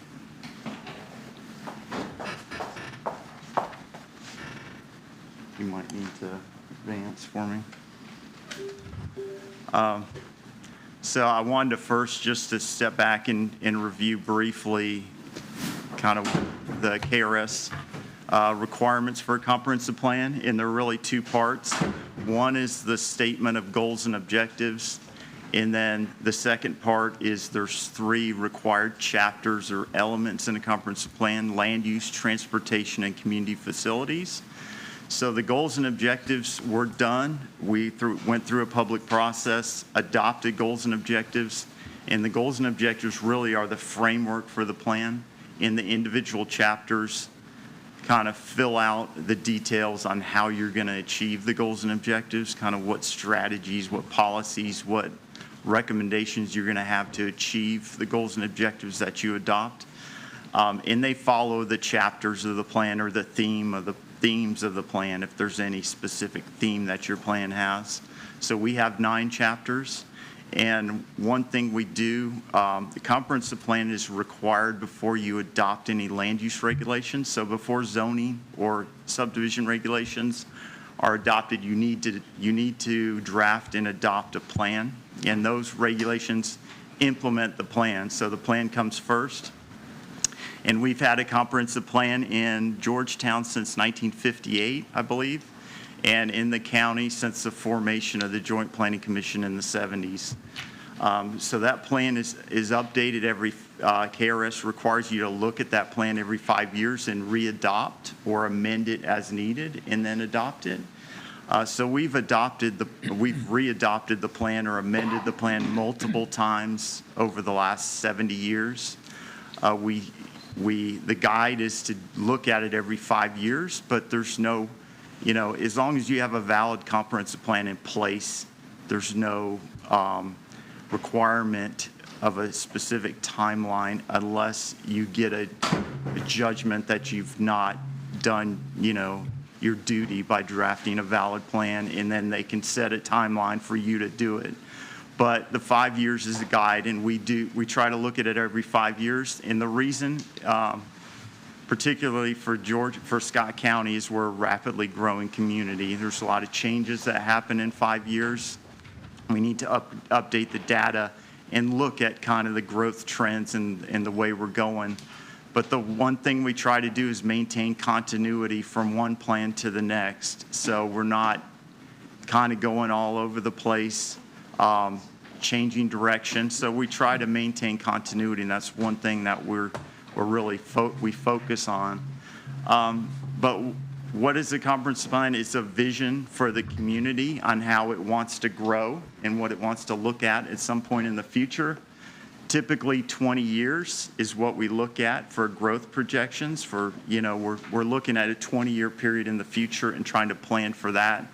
And when we update it every 5 years, that keeps being pushed out. So we're always looking at that 20 years and kind of looking at what do we need to achieve our goals in the next 20 years.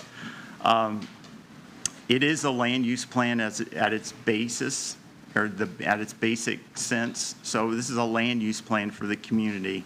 So we use it internally to make decisions and make recommendations on land use projects, so zone changes and development subdivision projects. But the legislative bodies use it as a guide for making decisions on land use, but also making decisions on zoning ordinance changes or text amendments or development regulation changes that are there to implement the plan. If the kind of the goals are, more focused on a specific thing, then the regulations need to be changed so that you can move in that direction and meet those goals. So it's for the legislative bodies, it's for the Planning Commission as a guide, but it's also for the general public to see kind of the direction the community's going and what the kind of the consensus development and what are the goals and objectives of the community. And these are in a plan document, specific action items, projects that you want to achieve need to go in the plan, because if you're going to go for outside state or federal funding, that's the first thing they're going to do is look at the comprehensive plan. Is that in the comprehensive plan? Well, there's community support, or there's, support of the legislative bodies to do these things. So you're not going to get that funding unless it's in the plan, or if the plan hasn't been updated since that project was developed, you need to get it in the plan. And that's one thing that we want to do moving forward with this plan is to we have a position opening that we want to fill with a land use planner, a kind of a senior level long range planner that can be focused on implementation and completing some of the action items, looking for grant money, coordinating with other agencies to do projects in the plan. So one thing we do every time is to look at the future land use maps for the three municipalities, Georgetown, Stadieville, and Stamping Ground, look at their urban service boundaries, and then look at kind of the land use plan within those urban areas. Because, Central Kentucky is a little bit unique and somewhat progressive in planning in that they use the urban service boundary concept here in Central Kentucky. It's not used everywhere around the country. It's just, it's a growth management tool to reduce sprawl, protect farmland, protect rural scenic lands. It basically sets a boundary around the municipality's city limits, and all urban uses need to go within the urban service boundary conditioned upon annexation. So that requires growth to be incremental and be from the city limits out, so you're not leapfrogging, getting a large development, large Walmart, say out on 25 out in the, a prime farm belt. Any urban uses need to be within the urban service boundaries conditioned upon annexation. So that's why it's important for us to look at the urban service boundaries with each update as growth occurs, and look at the future land use maps and designate kind of where these uses are occurring within the city, because we want them within the urban service boundaries. We don't want, commercial industrial uses out around the county. So getting, I guess, to that point, first thing we do is we look at growth trends up to the point that we're updating the plan, and we project those forward to set benchmarks for the amount of land we need in different categories. Residential, commercial, industrial are the main three categories we look at. We look at previous growth trends, and then we need to look 20 years forward and see how much land we need in each kind of category and how it's going to be organized. And the future land use map is a big picture. We're looking at, high elevation, looking at, it's basically, a colored map identifying where you want these different land uses. And then the text of the plan really fills out the details of land use recommendations. So 2020 census, Scott County was 57,000 roughly. Georgetown, 37,000. In 1990, the population was roughly 50-50 city-county. We've been growing rapidly since the 90s. And, with growth in the urban areas, within the urban service boundaries, annexations of land within the urban service boundary, adding to the city size, the population is now from 50-50 to 1/3, 2/3. So 2/3 of the population are within the city limits of Georgetown. And 1/3 is, in the unincorporated county or Sadieville and Stamping Ground. Growth rates, so growth has been much more rapid in Georgetown because of annexations, but just because of this urban service boundary concept that's promoting the growth in existing urban areas or adjacent. So the growth in Georgetown, a little over 2% over the decade of 2010 to 2020, a little around 1% for the county, and combined little less than 2% for Scott County as a whole if you combine those two and add Sadieville Stamping Ground. So we look at that, that's been our growth trend, so around 2%. We look at, do we think that's going to continue? You think that's going to slow or increase? And we look at the Kentucky Data Center as well for projections. And what we determined through those sources and through looking at housing data, building permit data, is that we think it's going to continue around 2% for the foreseeable future. And most of the growth will continue in Georgetown. So looking forward to 2040, 1% difference in projections. Sorry, Dad. That's all right. Will make a big difference long term. So you can see kind of the Scott County and the Georgetown charts are pretty much similar, but you can see how much variation there is between a 1%, accumulating year to year. So we hit on the 2% growth rate as we think the best estimate of how growth will continue. So we look at that for the 3 different land use categories, the general land use categories: residential, commercial, industrial. And these are projections at 2% population growth. So at the end of the period, 2025, the population of Georgetown will be approximately 41,000. 2040, we're estimating about 55,000. So we look at the number of, the other thing we calculated is household size and the average density of residential development in Georgetown. So the average density over that previous period is, for new development, is 4.5 dwelling units an acre. So we use that, we kind of back out the population projection and get that down to the acreage needed to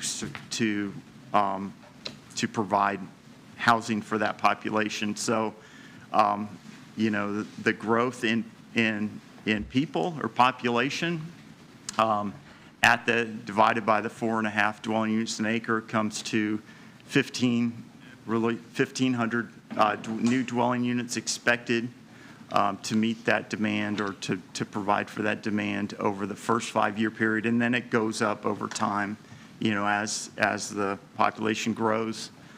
And that matches up with building permits. So we're seeing about 400 dwelling unit permits a year, or we have in previous years. On top of that, so the demand, you add those four numbers together, total new expected household, the demand for new housing is roughly 7,000 dwelling units. But there's already a certain number of dwelling units already pre-approved. So the process, and sometimes this is hard to predict, but the process is people get preliminary approval through the board, and then they have to, you know, plan out do the construction plans, put the infrastructure in place, plat the lots before you can build a single house. So there's a lag in residential development. So those 3,394 units that we call in the housing reserve, those are units already preliminarily approved, but they haven't been built yet. So there's a little bit of lag in there.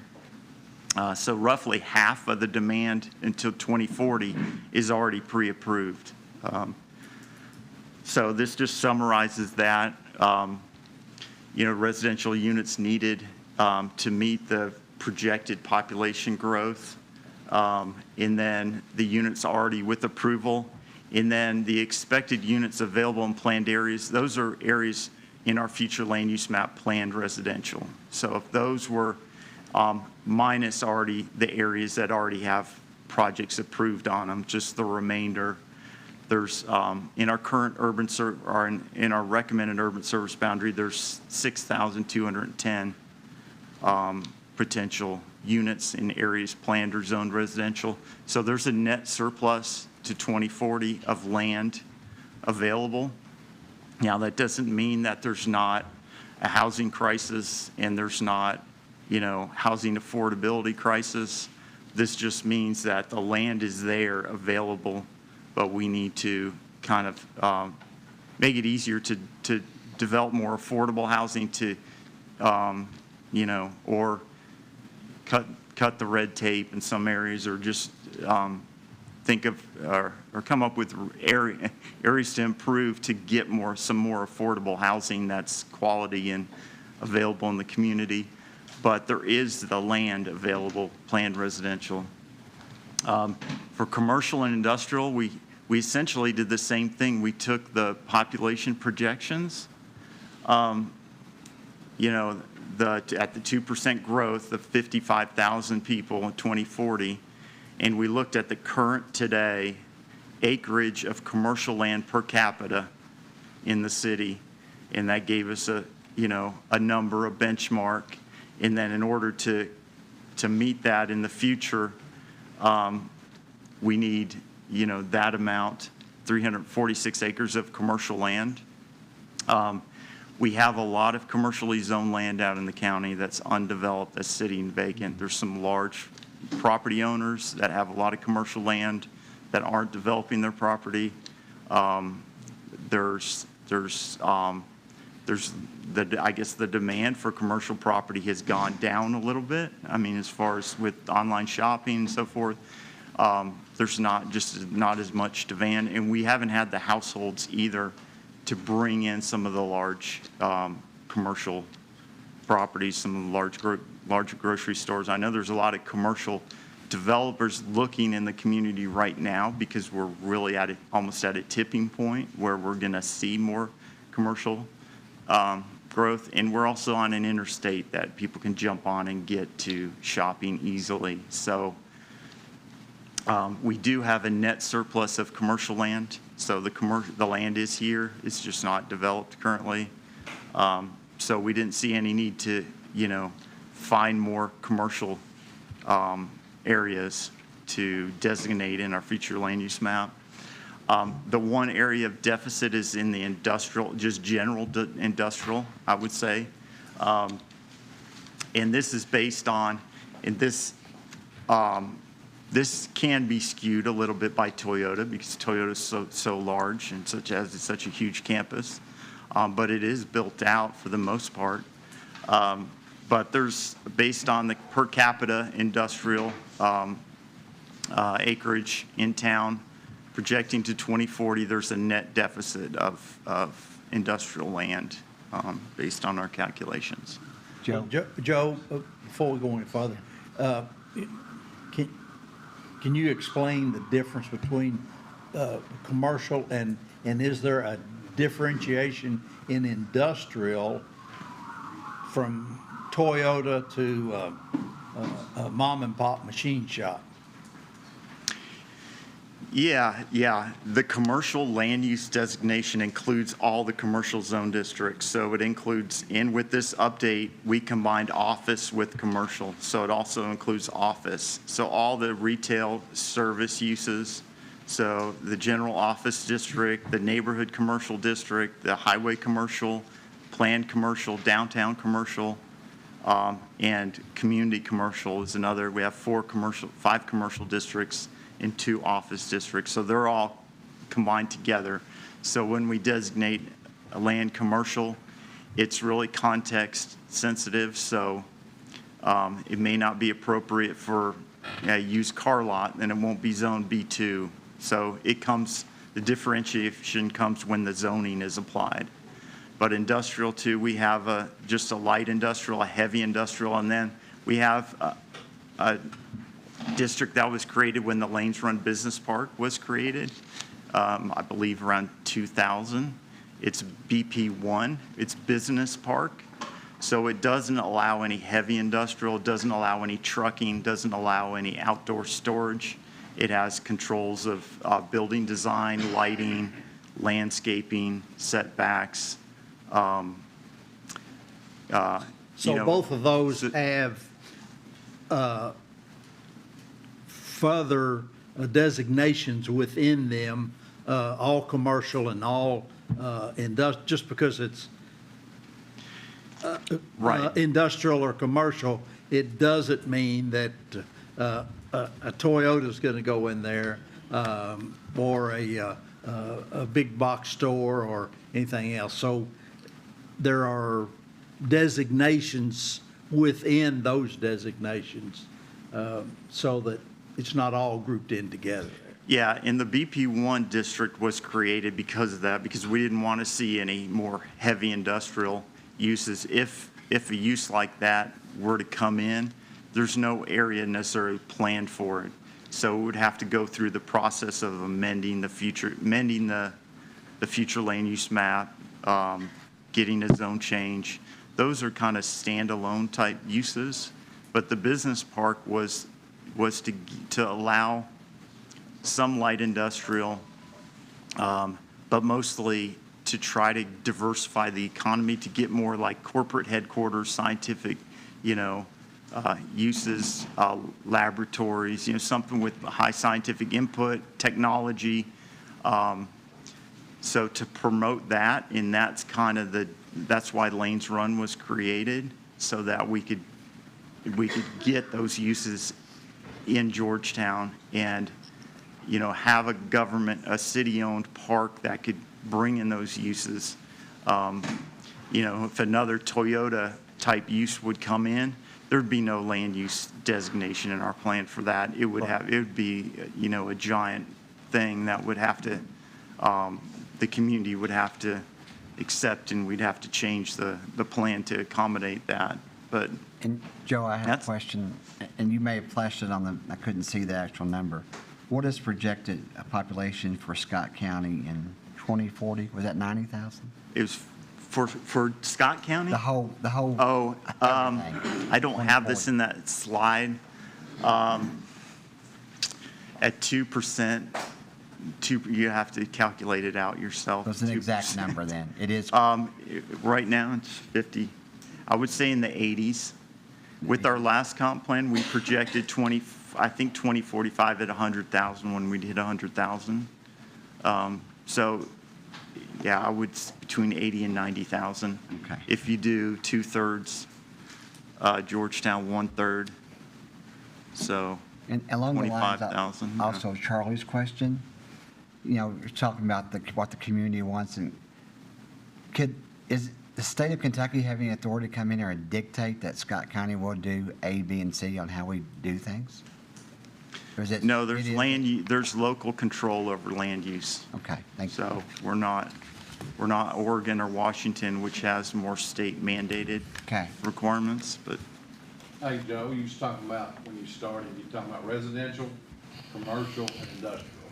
Why isn't ag in that? Wasn't it the ag zone involved in that future land use?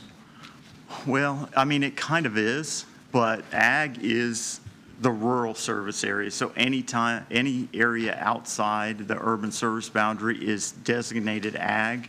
So only ag-related uses or, commercial or other uses that support the ag community is planned for the rural. So it kind of just developed into the residential, the commercial, and Right. Within the urban service area. Within the urban service, so the rural service area is designated ag. It's for ag-related uses and agricultural operations. But in the 90s, I think, you have to allow residential, obviously. Farmers have to live on the farm. But they set they changed the ag district so you could have 5-acre lots, basically. So you could have rural residential lots as a permitted right out in the ag use areas. So that's, when you get rural subdivisions, they're just using that right to do a 5-acre lot out in the county in the ag. So the land use plan is basically ag. We do have an environmentally sensitive lands ordinance, and we do map all the environmentally sensitive lands, so you have to avoid those, maintain existing drainage and everything, but avoid steep slopes. But basically, you have the right for a 5-acre lot out in the county currently. And that's just that, and then ag uses and related uses to serve the ag community are permitted. And then this isn't related to the comp plan necessarily, but there's conditional uses allowed out in the county, like churches, kennels. There are other uses that we don't really address in the comp plan. Those specific uses that's more related to zoning that, there's been land use decisions that say you can't regulate churches, so that you have to allow them in all districts, and kennels are more rural type uses, so you allow them as a conditional use. So that's more the implementation side, but it's not, we don't address that specifically in the comp plan. So when we look back at old comp plans, we found these two quotes. And that first one, I guess, is very prescient. The team believes, this was the team that came in to do the comprehensive plan in 1990, which is probably the benchmark plan, like the most detailed and, had the most input and buy-in in the community of all the plans that we've done over the years. But they said they believe that the expansion of the sewer treatment system and the bypass will shape the direction and character of Scott County for the next 50 years, which is 30 years later, I could say that's true. And then when they established the urban service boundary south of the bypass, which went in the 90s, they put in the statement that expansion should be incremental, only large enough to allow contiguous urban development, to meet your needs in the planning period, but not large enough that you just open up the whole county to urban development. So, like I said, we try to follow these themes that have been developed and all this work's been done over the years to be consistent and stay on the same path as previous plans. So I'll get into the urban service boundaries now. I didn't provide detail in this PowerPoint of Sadie's and Stamping Ground future land use maps, but they essentially follow the previous maps on a scaled down version. Stamping Ground does more follow existing land use, but with some mixed use in downtown area. But we shrunk the urban service boundary in Sadieville because it was expanded way too large and development pressures are just not there. I mean, they need to develop what they have, especially at the interchange. The sewer is over capacity right now in Sadieville, needs to be upgraded. So we brought that one in, almost a third the size it was. Stamping Ground also, there wasn't the pressure to grow in some of these areas, so we took those areas out as well. So the main area we looked at expanding the urban service boundary was Georgetown, and we recommended expanding it along the northern bypass. And you can see this, this is just highlighting the areas that were taken out or added to the urban service boundary from the 2017 plan.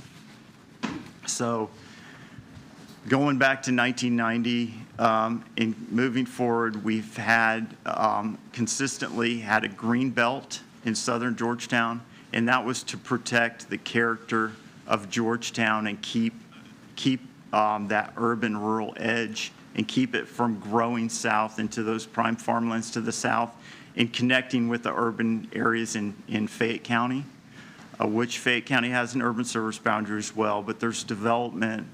There's a lot of development at the Fayette-Scott County line on 25. It's just to keep that strong barrier there. So I'll talk about it in a second. We amended those, that greenbelt boundary to make it more consistent and make it make more sense. To the east, I-75 has been the urban service boundary for a long time. The quarry is on the other side, and there's no reason to jump the quarry property. And then the Lanes Run watershed is the boundary all along the east, and that's the ridge of the Lanes Run basin or watershed. To jump that ridge would be expensive to serve with sewer. The Bell Farm is there. There's some long-term farm operations there that don't want to urbanize. So we've always maintained that line. We did adjust it based on parcel lines and I think to follow the ridge more closely. And then the village of Oxford, we took out a little area that had a commercial land use designation right at the village, the borders of the village.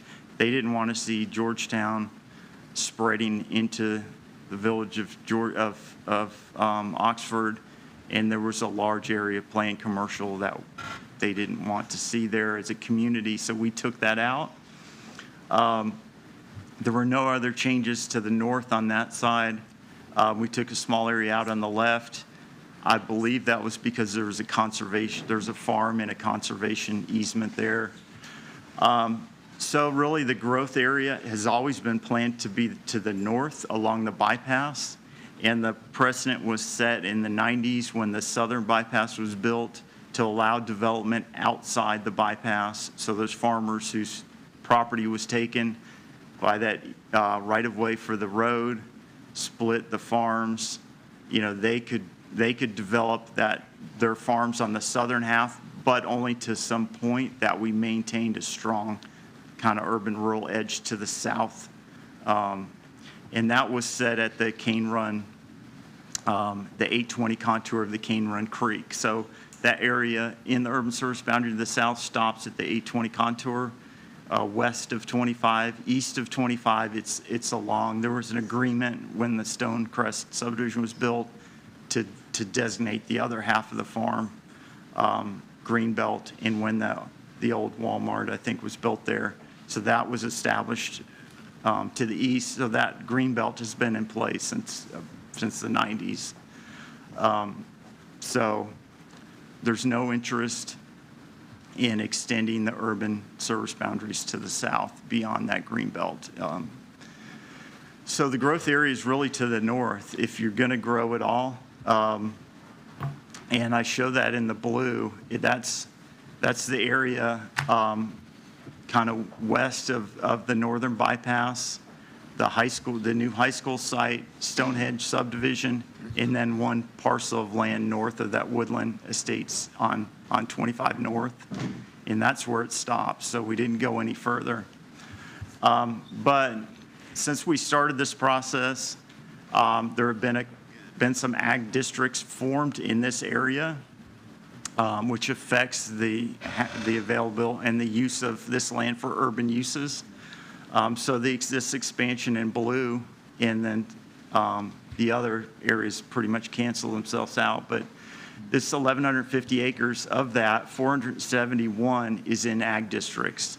And an ag district is just farmer it's managed by the local conservation district.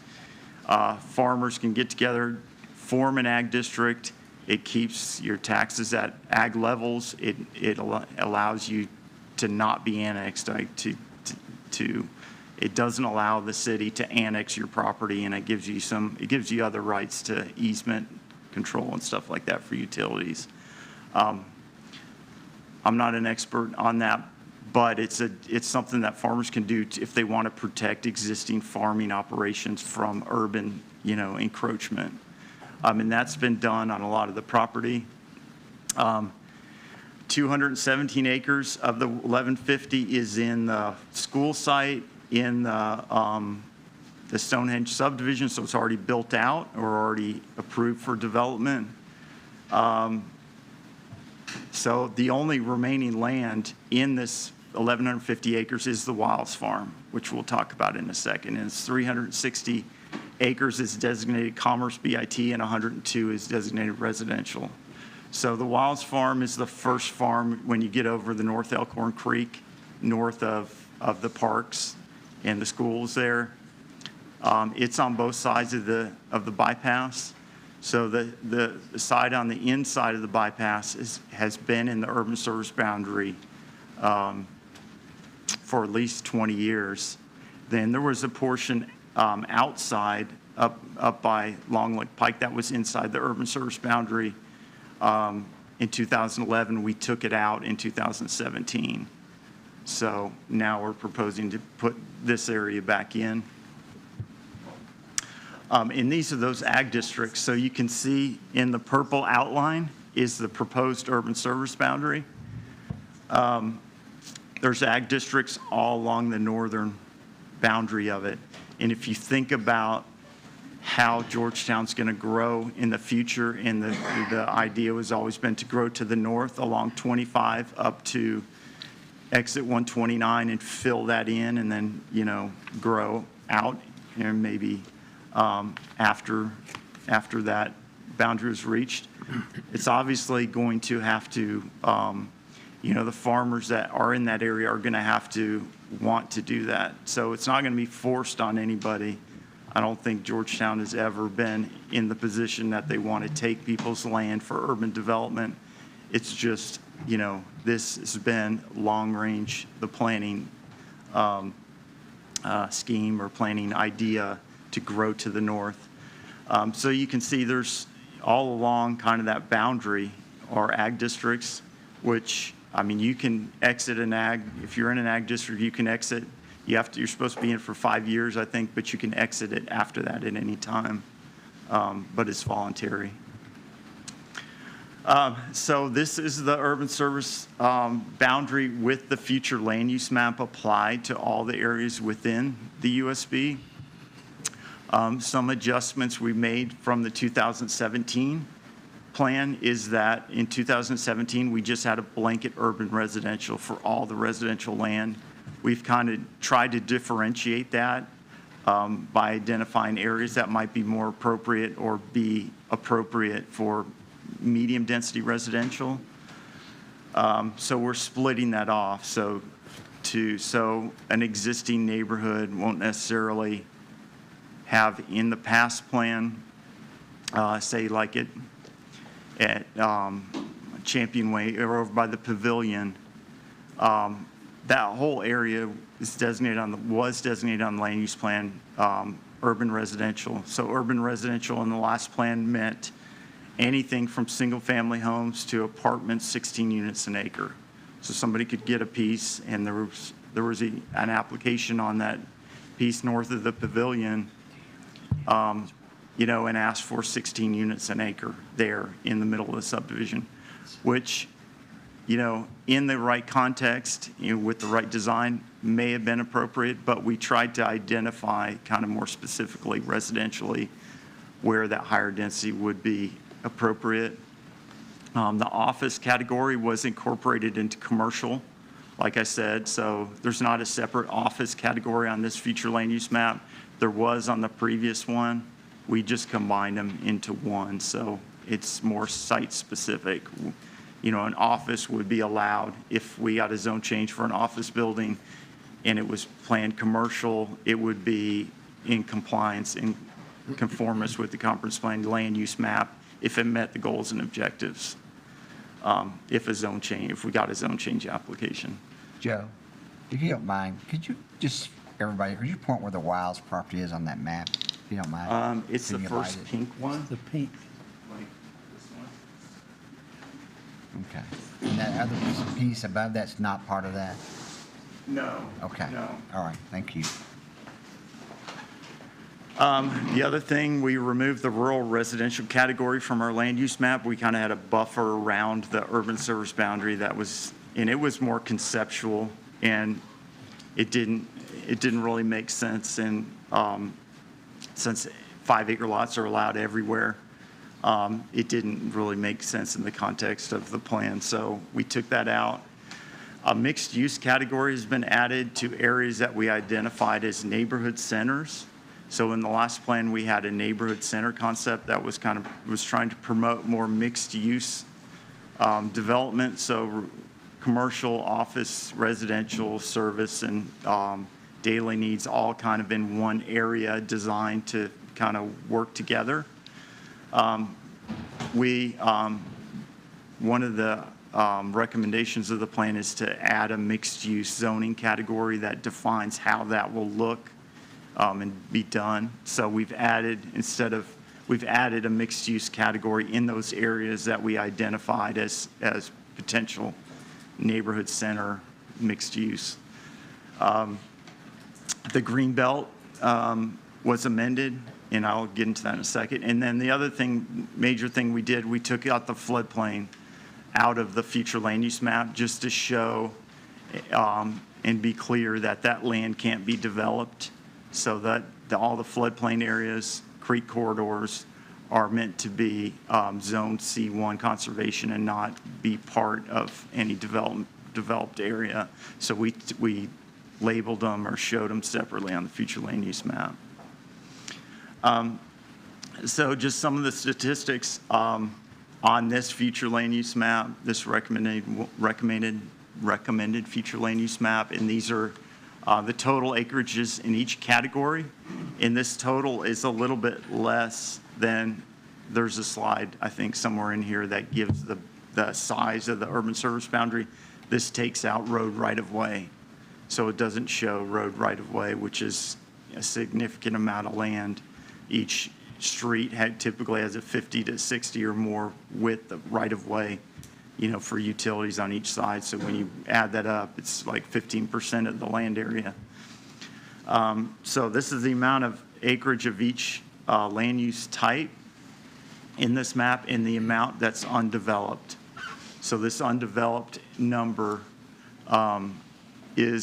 doesn't include all the land. So anything that's developed is not in there, but anything that has approved development on it that may not be built yet isn't included either. So this is just to give you the raw land that's doesn't have any approvals or no development. That's the acreage total.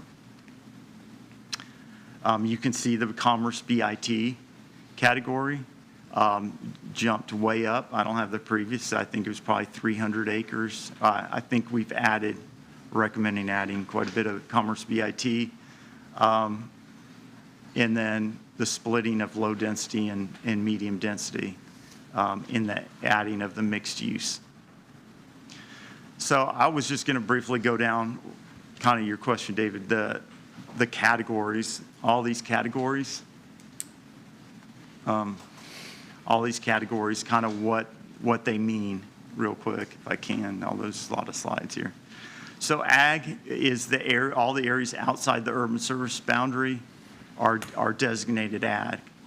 And they're meant for dwelling units up to 1 per 5 acres, and then agricultural operations and limited commercial and accessory uses that serve the rural community. So there might be needs, in the rural community, rural subdivisions for certain uses, maybe some limited commercial out there, or, churches, other related uses. Creek corridors is just that floodplain and the riparian areas on each side of the creeks.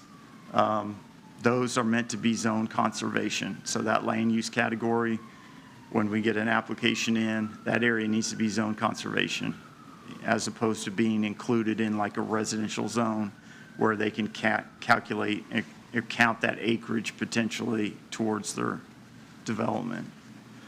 Greenbelt, this is the area on the southern part of Georgetown. That's the only greenbelt area we have. It's meant to be zone C1, but it allows agricultural uses in the greenbelt. So just no urban uses in the greenbelt. But it's meant to provide a kind of consistent corridor where you could do consistent screening and fencing, and then do maybe some trails or some recreational uses in there. So this is the greenbelt, and our recommendation in this plan is to get away from the 820 contour. It's been in place for a while, since the 90s, and as Cane Run kind of loses elevation as it flows to the west to the North Elkhorn, it drops in elevation 20 or 30 feet. So the 820 contour really goes up, impacts some owners or some parcels a lot more than other owners, and doesn't create like a consistent boundary. So we're recommending to go to a Cane Run Creek edge, or creek edge, plus 100 feet, plus any floodplain area, plus 2 feet of elevation above the floodplain. So basically 100 foot plus any floodplain that's there. That would be west of 25, east of 25. It's already established. There's no creek on that side, but that area was already greenbelt to the railroad. Low density means up to 4.4 units an acre, and that's our R1, A, B, and C categories, zoning categories. So it applies directly to the land use map. You can, medium densities allow single family, but up to 12 units an acre, townhome, small apartments, and single family would be appropriate. Example, South Townhomes in the Amerson community is 8.9 dwelling units an acre. It's fairly dense, but they've got park space and amenities in there, but that would just be an example of more medium density. And Joe, can I ask you one question? I know we've talked about this. Can you all include in there, or perhaps go in that direction, to also include a different type of housing that's not listed there, the tiny home modular housing, as a possible addition to think about? Yeah, we did include some language on tiny homes, but this is more, yeah, it would allow that type. Okay. Would fit in this category, but that would be more zoning related, but it would be, this is more to do with like the density of housing. Commercial, we combined them all into this land use designation, so it's both office and all the commercial districts. Mixed use is currently we have some mixed-use areas, but they're more like horizontally mixed-use, except in downtown, which the downtown district B3 allows mixed use currently, but it's not a specific mixed-use district. So we don't want to apply the downtown district to something out like, on 25, out by Kroger Marketplace or something. We know that's not going to be a downtown style development, but so we're going to create a mixed-use district. That's one of the, so we've designated areas around mixed use.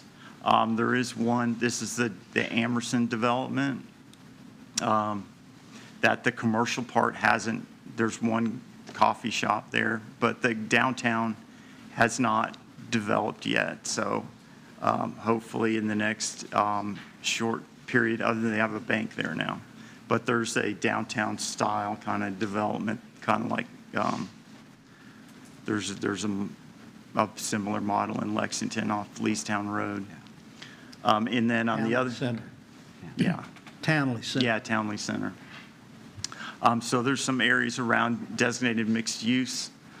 And then the Commerce BIT is, like we said earlier, it's not a heavy industrial district. It's more for a business park district to kind of promote other business growth in the community, mainly to get other, businesses that may be local and want to grow sites in new business sites. It allows, it has a use table, so it specifically excludes all the heavy industrial, or all the heavy industrial uses, I'd say, but it allows some manufacturing, but you have to meet all the building, landscape, signage, lighting, design standards of the BP1. And that's what we call B1 enhanced, or I1 enhanced. Industrial is really those uses that are you doing a lot of things outside, heavy industrial use with a lot of outside providing, causing kind of major impacts to joiners, processing of products or raw materials mostly outside or have a lot of outdoor use. And then quasi-public is just government, parks, schools, and that's on our map as well. So I just show this again to get to the Wiles property, because I kind of want to wrap up with the Wiles, with this area, so that you can see the expansion areas proposed in the plan. Stonehenge subdivision, the Scott County Park to the north, and then the new high school site. Those are all have their uses established. To the right and behind that Woodland Estates subdivision is an ag district. And then there's ag districts all to the west, except for that little triangle that's cut out. So really the only area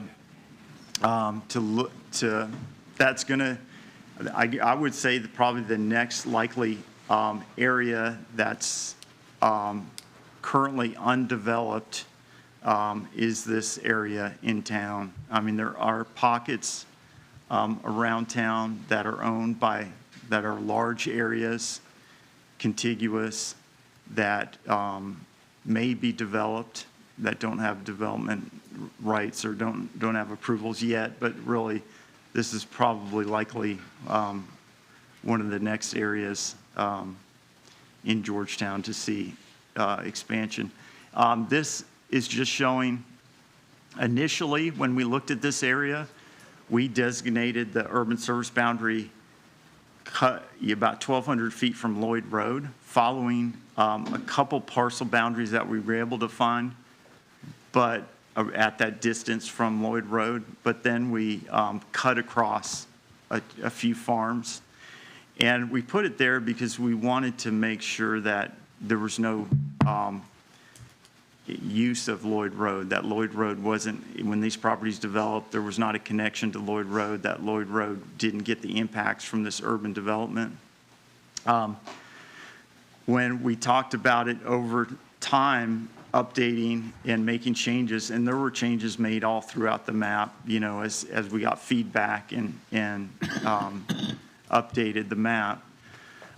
We decided that probably not best to cut these farms in half, So we took one smaller farm that is in multiple parcels out, and then we added all the Wiles Farm in, and we added a buffer, a 100-foot buffer recommendation, kind of like a green belt, but not a green belt. I mean, it would have the same effect, but a landscape buffer with a horse fence, a no-climb fence, and the opportunity for trail connections.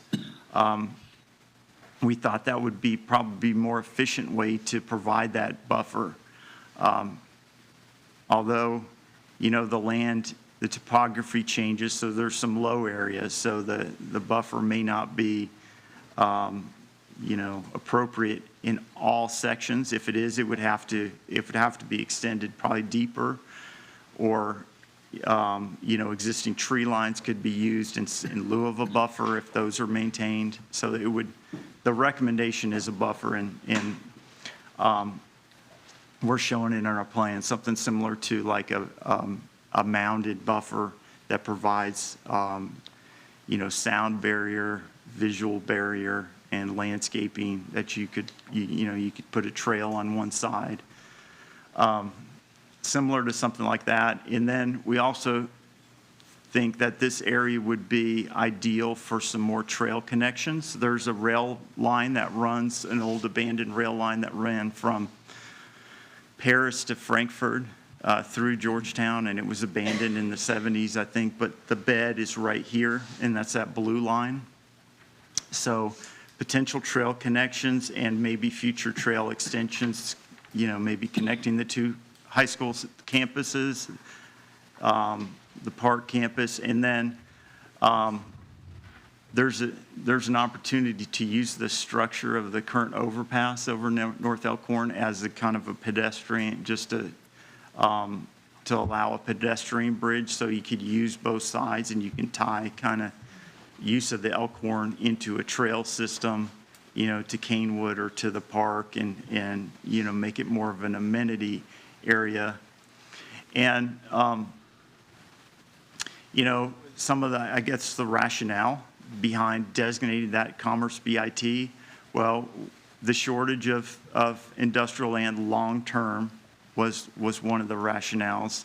There was also an economic development strategic plan done during the start of the comprehensive plan that was completed last year, and it recommended that we have, you know, plan for the future by having business park or industrial sites available in the community for future growth in, you know, business growth, but also, you know, for the fiscal health of the community, to allow it to grow and allow business, you know, to generate the revenue to serve the rest of the community.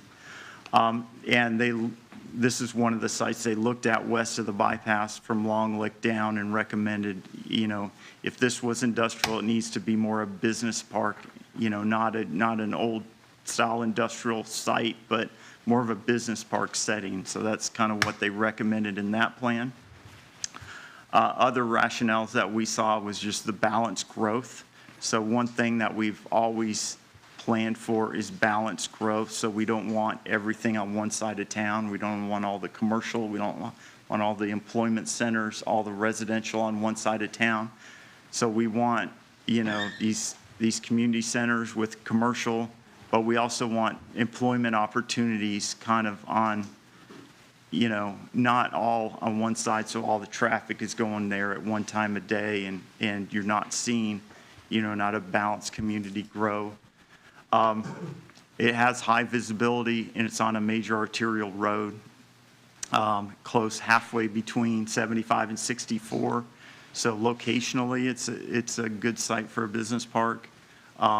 If you can design it with all these controls that are in BP1, it can be easily buffered from agricultural uses and from residential uses, but there's no immediately adjoining residential uses on the Wiles Farm on the west side. I mean, we're not recommending going to an existing residential, you know, neighborhood or adjacent to an immediately adjacent to a neighborhood. So that was some of the rationale. It's within the watershed in the GMWSS sewer planning, facilities planning area.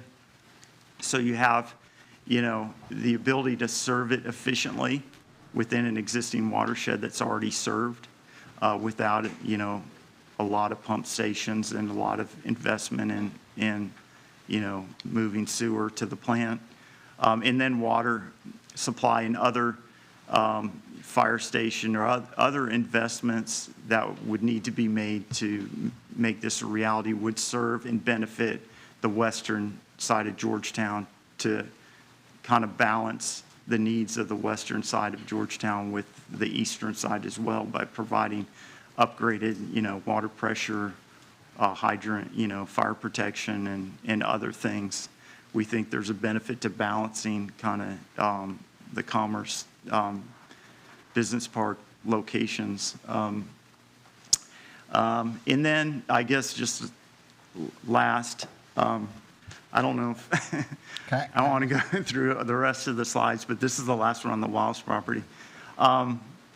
The property would still be subject to a zone change, public hearing, have to go through the zone change process, a master planning process, a development plan approval process. So there's still, this does not apply a zone district to this. This is just a future land use map and a recommendation in the comprehensive plan. So any business park that were to go there would have to go through a public process to be approved. Can I ask you 2 quick questions? Yeah. Related to that slide? Is this similar to what they've done in Lexington at the corner of Citation, Newtown Pike, where they've got that business park with a lot of 2 or 3 story business buildings? Is that what this? Yeah. Is? And then the second part is, if someone was to come to Georgetown and say they want to build a brand new major medical facility, what land would they put something like that on? What zoning would we use for that? I'm just curious. Probably commercial or the current hospital is in the office zone, medical office. I think, are you Coldstream? Is that what you're talking about, or the new one? Coldstream, and also there's a newer one on the other side of the road. Yeah. It looks like they're mainly 3-story office buildings. Yeah, the BP1 restricts the height to 40 feet. So in the BP1, you can only go up to, well, without a variance, only up to like 3 stories. So, yeah, the uses are the same, but you wouldn't get the tall. I think there's a few tall buildings over there. But again, you're not saying heavy industrial use within that wording of the VIT. Okay. Right. Yeah, heavy industrial use wouldn't comply with this comp plan recommendation. Or if you were to review that zone change for heavy industrial or, an outdoor kind of with a lot of trucking, warehousing, distribution is not allowed in BP1. And this would be strictly a decision made by the people in the community of Georgetown-Scott County, not by any outside another community or the state, or this would be a Georgetown decision? Yeah, I'm not speaking to whatever proposals are out there for regional, but for this plan itself is local decision. Yes. Let me rephrase it. So the people of Scott County and Georgetown cannot be forced to accept a development or so forth, so on, dictated by an outside group of people, be it a government type of people, whether it's the state of Kentucky or other surrounding towns. Correct. This is strictly a Georgetown, Scott County decision. Correct. Okay, thank you.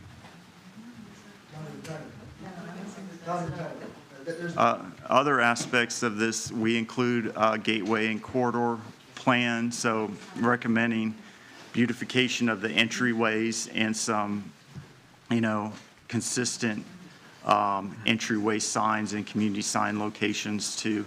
And then commercial design standards at our major entryway corridors.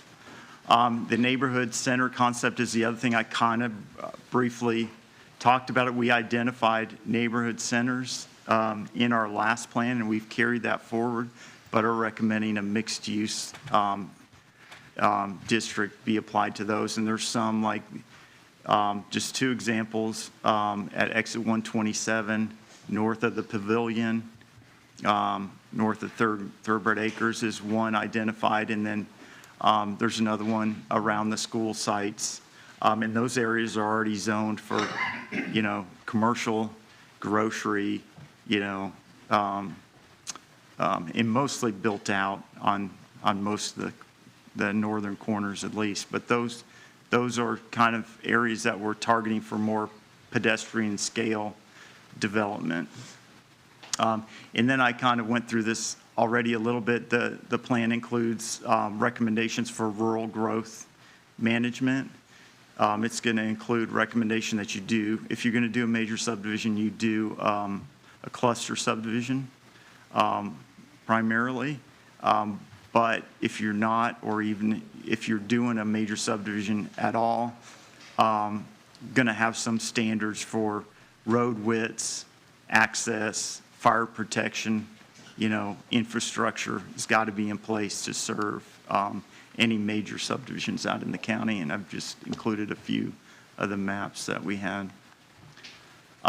Moving forward, we just, not take a vote today, but get feedback, you know, absorb the feedback or take the feedback, kind of get what we, you know, I guess condense it, put it together, bring it to the steering committee, and then make a recommendation. We've got the plan drafted in draft form, so finalize that draft, take it to the steering committee, and then bring it back to the planning commission sometime in May, either at the regular meeting or another special meeting. But we'd like to do it in May. I mean, we're not married to that timeline, but that's the plan at this point. That's all I got. Joe, before we go any further, let's take about, we've been in here for a couple hours. It's hot in here. Take about 5 minutes and Thank you. give a chance to stretch your legs or go to the restroom. Thank you, Chairman. I want to ask you-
think the halls are cleared, so we will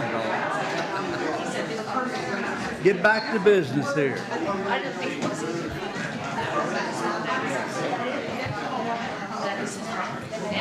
No, I do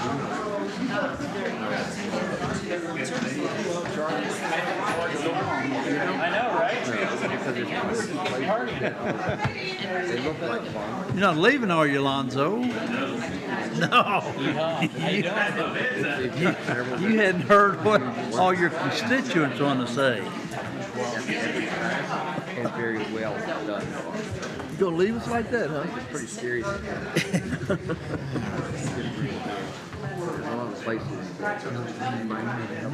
All right, we will get started here. You've heard a lot of information from Joe. Joe needs to study that. I hope it's cleared up some things, but I'm sure it's also opened up some questions or comments that you may have. So that we're not here to midnight, I would ask that you be considerate of all your other neighbors here and keep your comments as short as possible, or questions, and we'll just go from there. If we need to make some adjustments into the night, we can do that. So if there's anyone that would like to get started with questions or comments, make your way to the microphone there, please. Yeah, Roy? Start off with, I'm impressed by the presentation. Joe did a good job.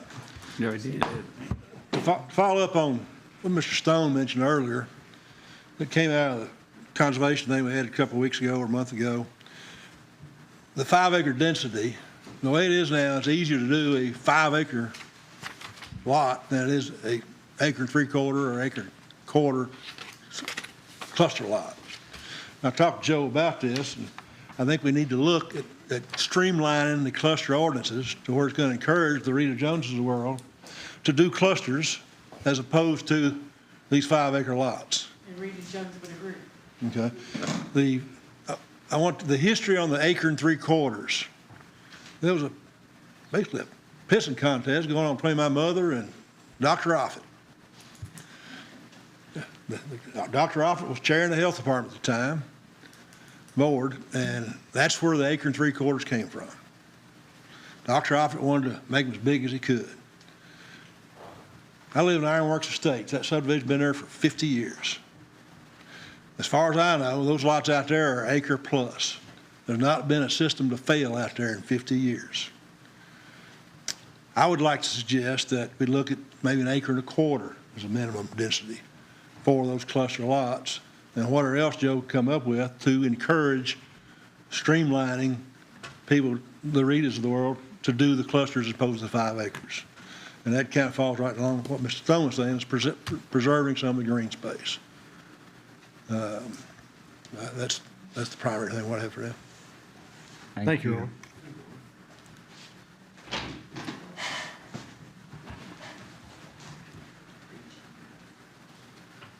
Yes, sir. And I listened intently to Mr. Kane's proposal. I heard it because I was sitting right here, and the words that interest me are pedestrian scale development.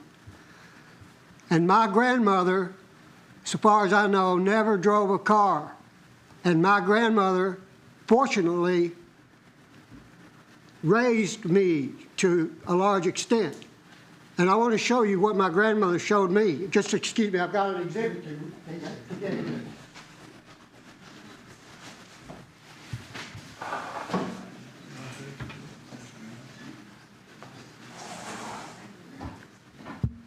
Democracy at its finest.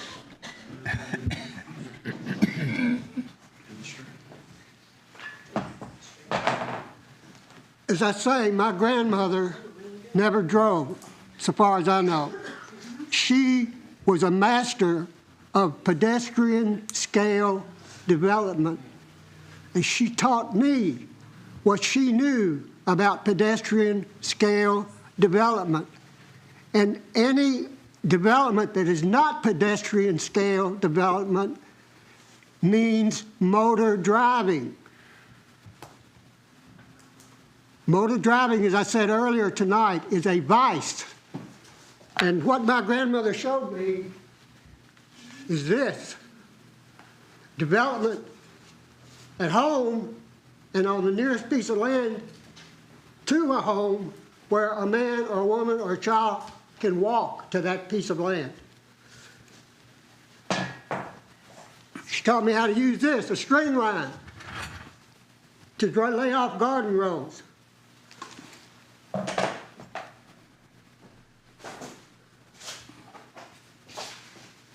She taught me how to buy and how to use garden seeds. She taught me to be a proud pedestrian producer rather than a motor driver.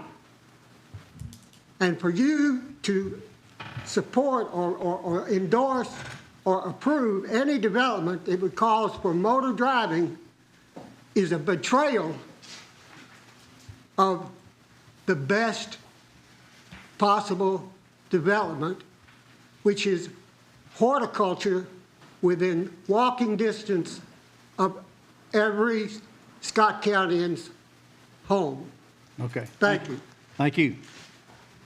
Next. I raised this peach tree. Last week I gave away 10 peach trees. Thank you. Yes, sir.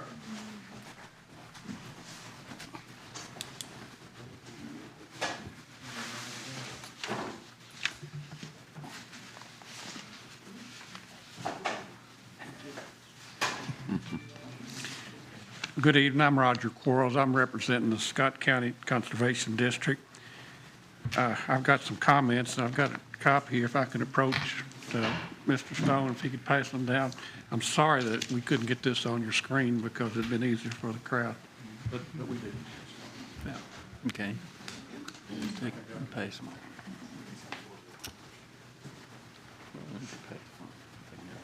Scott County Conservation District Board of Supervisors thanks you for the opportunity to provide comments for the proposed updates to the comprehensive plan. Recently, our district has become proactive in protecting the future of our agricultural community. This protection requires the continued availability of farmland to allow the agricultural industry to provide services and goods to the residents of Scott County. And such, we developed the following list of items that hopefully could be considered with the proposed comprehensive plan. The first being the proposed comprehensive plan as presented contains no language at all that we can find that provides any pathway to farmland preservation. The Scott County District Board supports farmland preservation, but using county and city funded programs that would promote the preservation of farmland that is needed for a viable agricultural community. Regarding industrial commercial developments, we feel that at least properly you could use 25% of the Wiles Farm area out there should be provided as set aside for agricultural usage. This set aside must be of equal productive value as the land used for development. It could possibly be served as a required buffer as mentioned by our planners. The set aside standards should apply to all similar future developments. In other words, maybe over on Lloyd Pike, that area over there could be designated agriculture and serve as the buffer between some of this other. And it still be used for agriculture. I mean, there's plenty of people in the county that could be happy to use that. Small lot development in rural A1 zone lands has become a significant cause of the loss of farmland. We suggest a re-examination of rural development acreages to efficiently use the farmland, and we're just tagging on to what Roy just mentioned.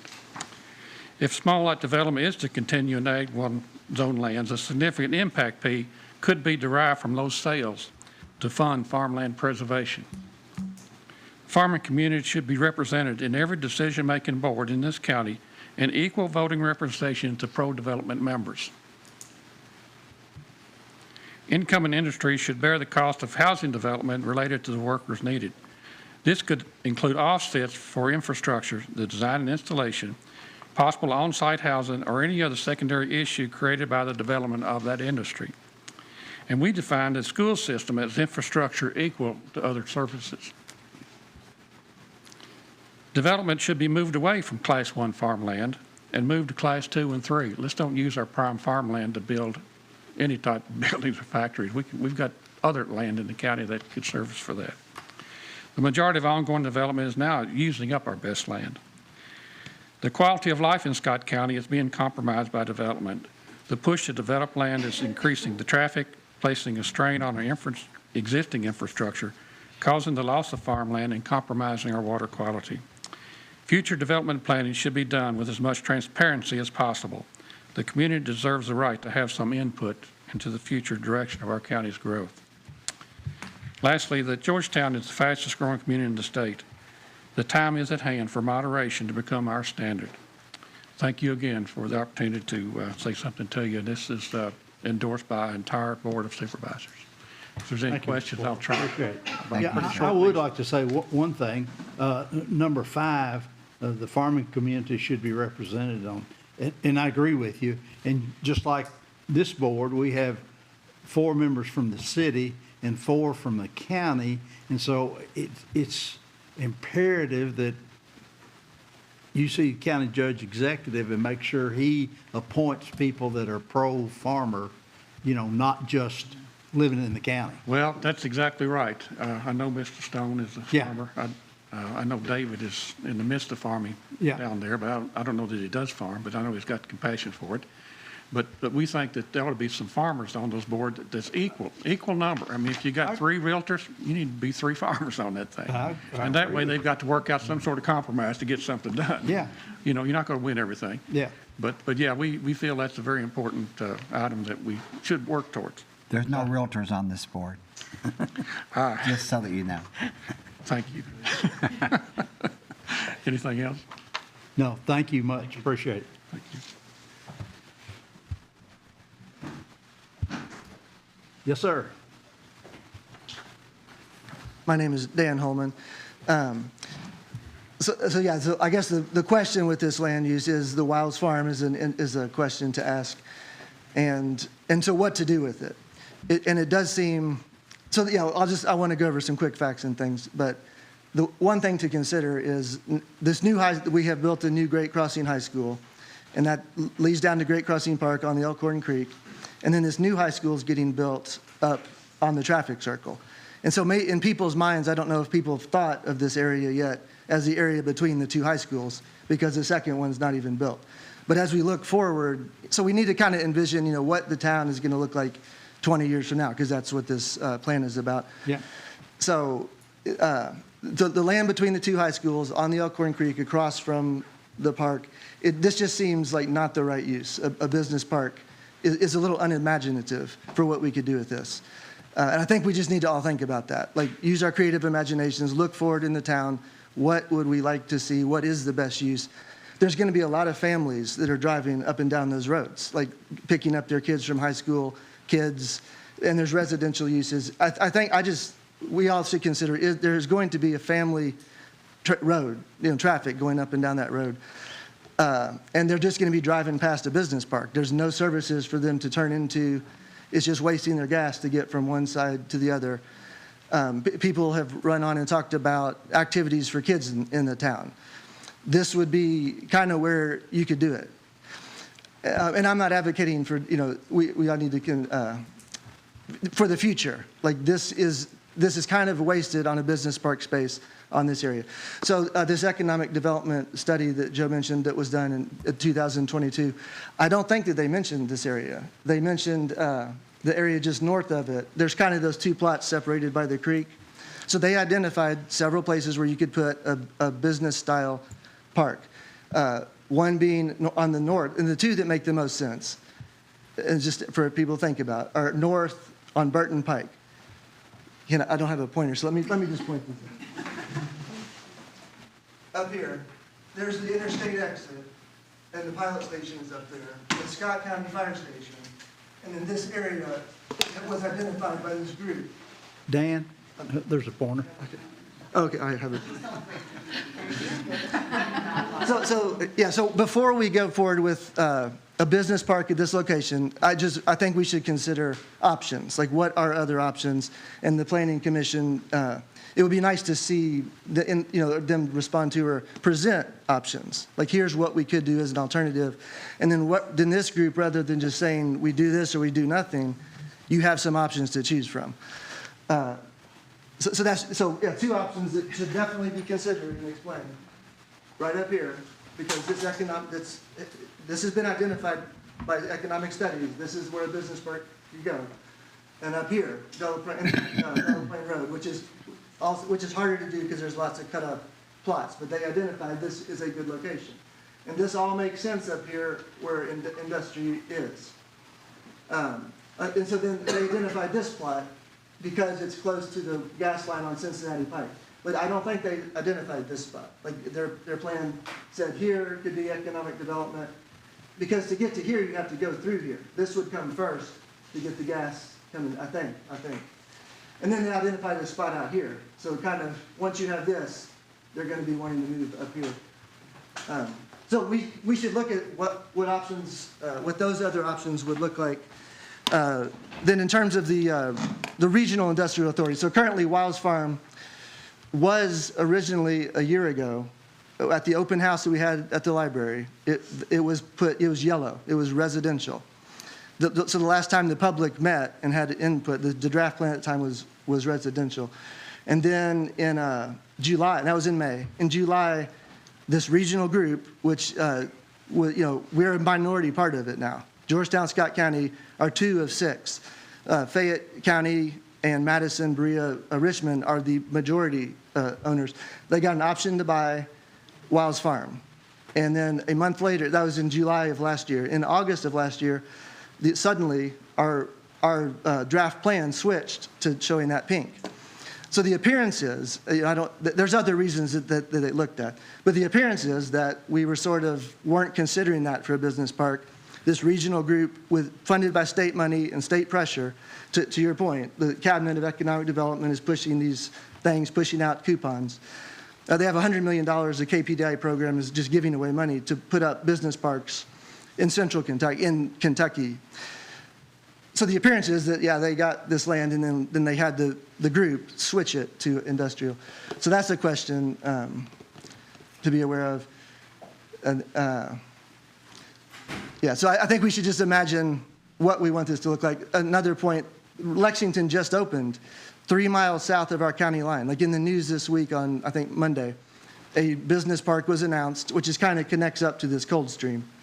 It expands out to the last part of, or a part of Cold Stream. Off of Georgetown Road, 3 miles south of our county line, just as you cross the interstate.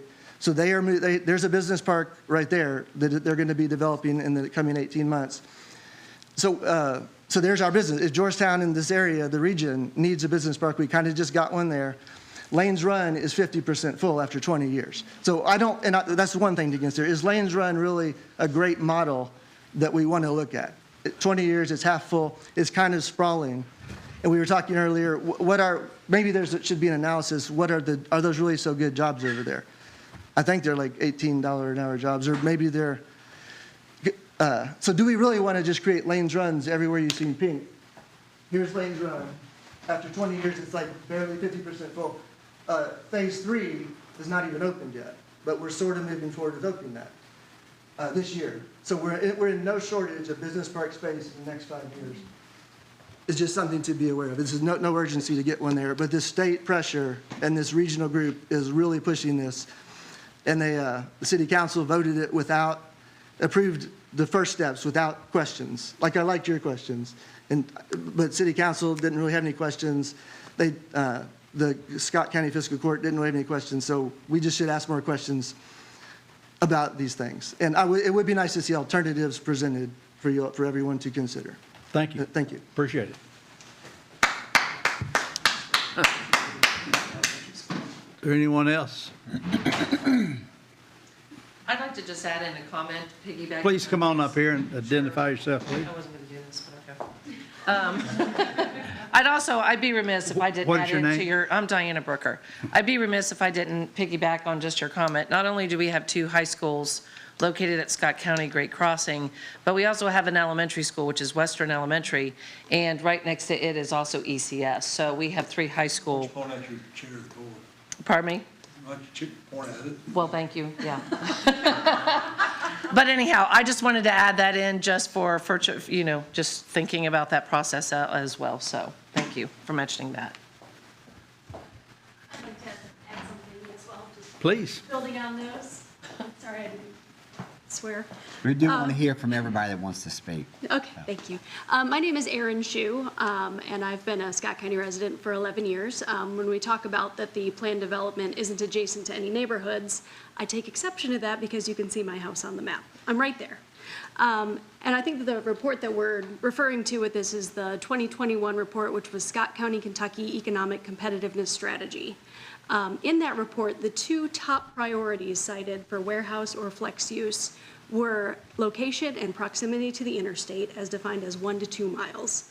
This is not either of those. This is not anywhere close to the interstate or any intermodal mode of transportation. As has been rightfully pointed out, Lanes Run is not full. Coldstream is not full, and we've just heard that there's going to be a major new development that is adjacent to I-75 versus this planned development. So I would just ask that all of that be taken into consideration. As a neighbor, and interested to hear the comments about Edge Hill Farm earlier today as well, that's exactly our concern, is that we're seeing these proposals as BP1 zoning with beautiful trails and buffers and parks, but we're also seeing on the slides that it's BP1 or BIT or I1, and which one it is matters if you're the one that's living next door to it. On our small farm, we have 4 residents, 3 horses, 3 barn cats, and a peach tree. So take all of that into consideration, please. Thank you.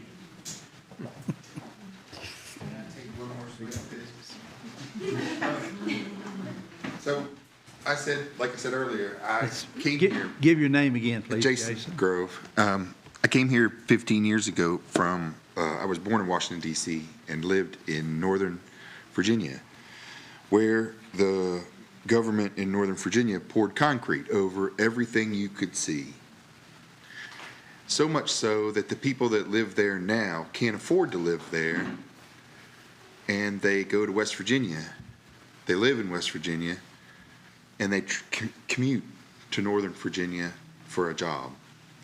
West Virginia accommodated them by building residential. They have almost no business because they don't need it, because everybody lives there and goes to Virginia to work. And we can pour concrete over everything here too if we try hard enough. The only thing that will come up missing is farmers like him, and I suspect like you. I want to be a farmer. I grow my own vegetables in my backyard. I have 2 peach trees. She's right. She's my neighbor. I can hear the football games while I'm eating dinner with my wife off my back porch. Do I like it? No. But would I prefer to hear the football game over some guy manufacturing whatever, or the sound of the trucks rolling continuously?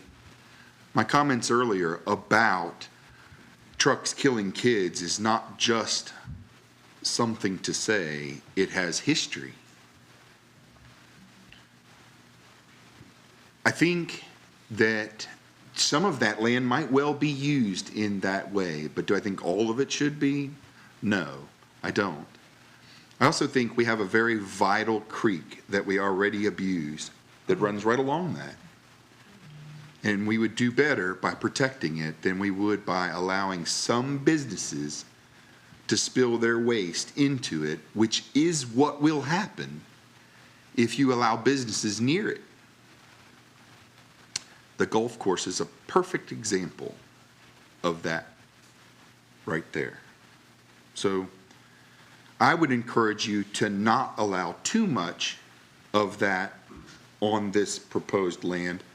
I find it interesting that we have all these places, we're building these buffers. But that all sounds like, kind of like, we're just going to do it later is what it sounds like to me. Just, we're not going to do it right now, so don't worry. But later, we're going to pour concrete over that, and that, and that, and that. I think we should consider keeping our farmers and our residential neighborhoods, farms and residences, and keep our businesses away from that stuff. Businesses may be better off near the interstate. They want to be there anyway. As he just pointed out kindly, businesses belong near the interstate, not near our creeks and our children's high schools and our parks that aren't parks anymore. Maybe we can make a park out of it. Thank you, Jason. Is there anyone else? Can I ask a question? Yes, ma'am. That's what we're here for, to make comments and ask questions. First off, this was brutal. I've never done anything like this. I'm so hungry and I'm hot. And your name is? My name is Ashley. And honestly, I probably have lived here less than most of you. I've moved here just at the end of 2019, right before the whole COVID craziness. So, came from Lexington. I came from Lexington to get away from, like, you know, looking out this window and this window and seeing neighbors and having no space. Georgetown was awesome because it provided some space. It's beautiful. There's a lot of greenery. So I've never done anything like this, but when all this talk came about, I felt like I had to go check it out, and I feel like I just, you know, need to know more about what's happening in Georgetown because I like it here. But I don't know how you guys do this every week because this is like brutal, or however often you do this. But my question is you were saying light industrial, but then I think you mentioned something about like laboratories, headquarters, science directed. So is that what is considered light industrial? Like laboratory, like are we talking like, you know, China, Wuhan lab type stuff? Like what are you? Are we gonna have another COVID-19 outbreak in Georgetown? Like where are we going with that? Just curious. There's a list of permitted uses in the BP1. That's Okay. what I was referring to, kind of the general Okay. permitted uses. So those would fall under that category? Yes. Okay. Under BP1. Okay. Because like, and I kind of agree with some of the other comments about, you know, you do have like two schools. I did hear a comment about like not wanting to put everything on one side, but then yet both high schools are like right here. So I'm like, what about the other side? I don't know. I have kids that are like at daycare still. So this is coming down the road for me as far as the high school thing. But, you know, pedestrian bridges, trails, things for kids. Like I hear that all the time here. And they're right. There's nothing. Like I go to Lexington every day. I work there. My kids go to daycare there because there's nothing here for them. Very few opportunities. So that's frustrating for me because I want to be here. I'm tired of going to Lexington. But, you know, some of the things that were talked about sound nice. I like the trails, the parks, the things for kids, the things for families. But then also, like, it sounds sloppy. Like, why would you put business in the middle of all that?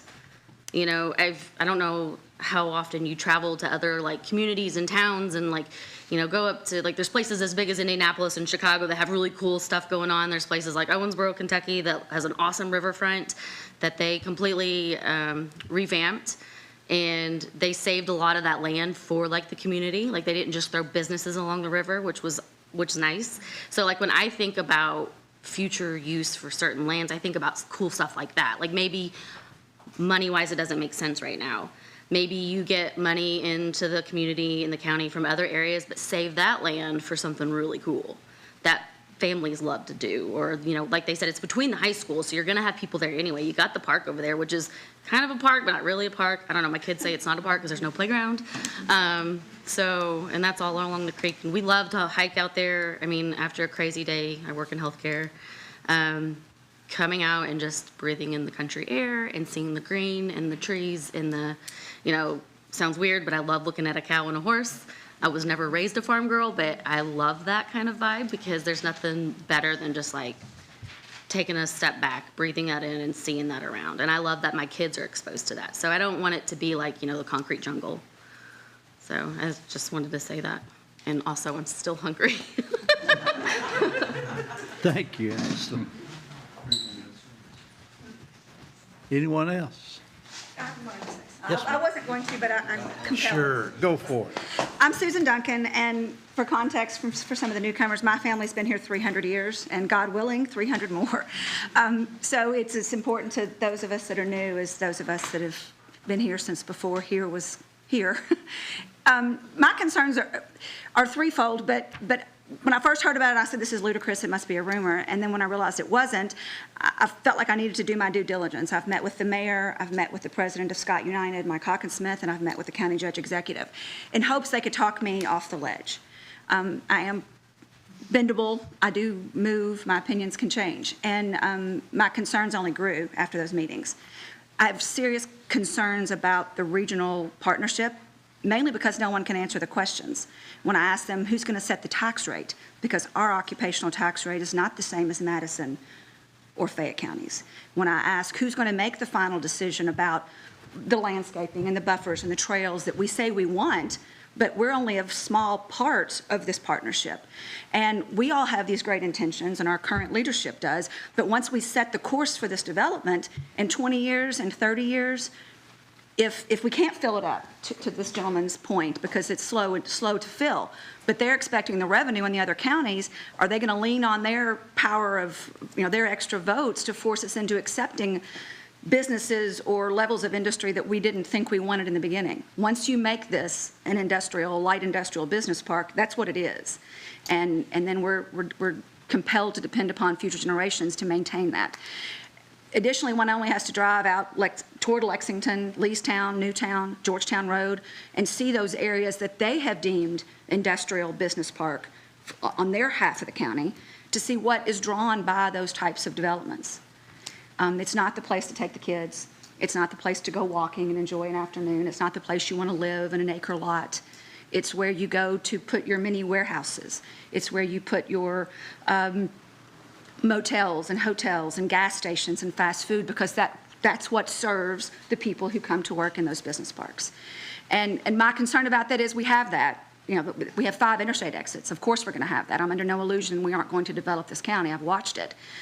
And there's good development and there's bad development. And for us to take this untouched section of our county, the last, if you really think about it, outside of, if you move away from downtown, and we've got the schools, and we've got the bypass, and we've got the park. And if you all make this change now with so many unknowns, even if you had them, if they were known, you're setting the course for future development on this half of the county for the next 100 years.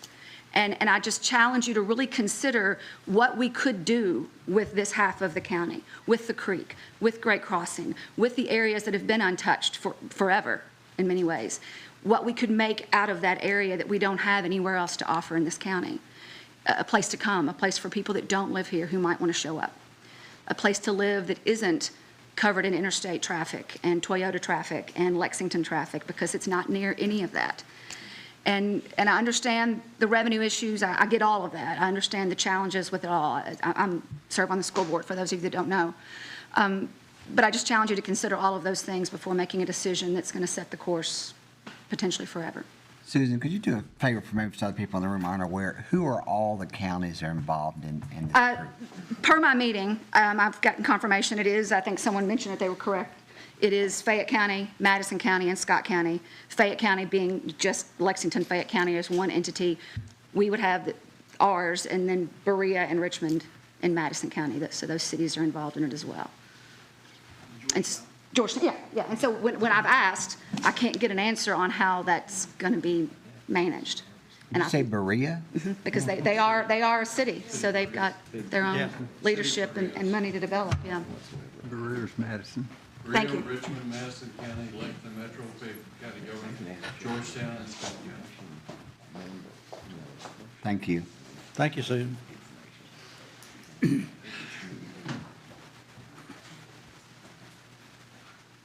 Susan's a good person to follow.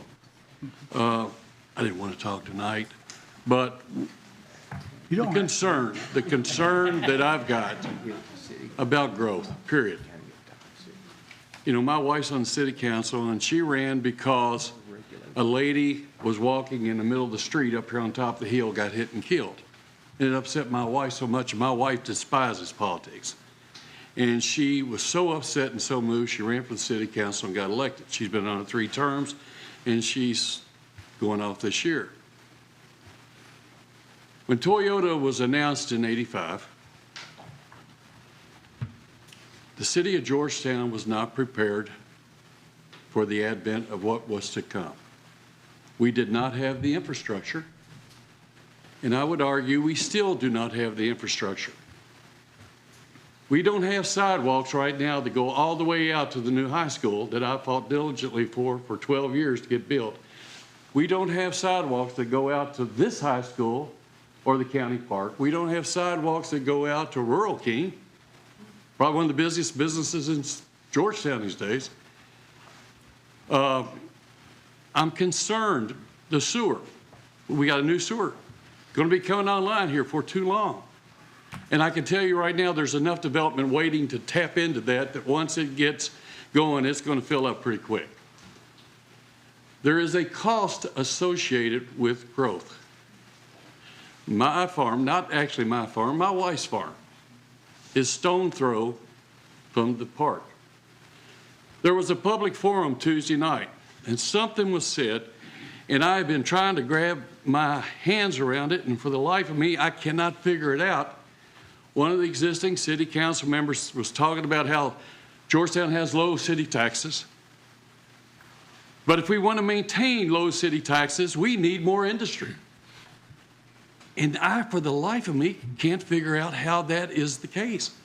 Because with more industry, right now, Georgetown-Scott County has one of the lowest, if not the lowest, unemployment rate in the state of Kentucky. We have no problems filling our jobs. People are coming here from surrounding counties, adding to traffic control problems and so forth. And if you work at Toyota, but you don't live in Scott County, the school district can't get any payroll tax from you to support the schools. So the state of Kentucky empowers all the local school districts to go for 4% every year because they didn't have the intestinal fortitude to do the right thing to fund public education. So they throw it back on the local governments.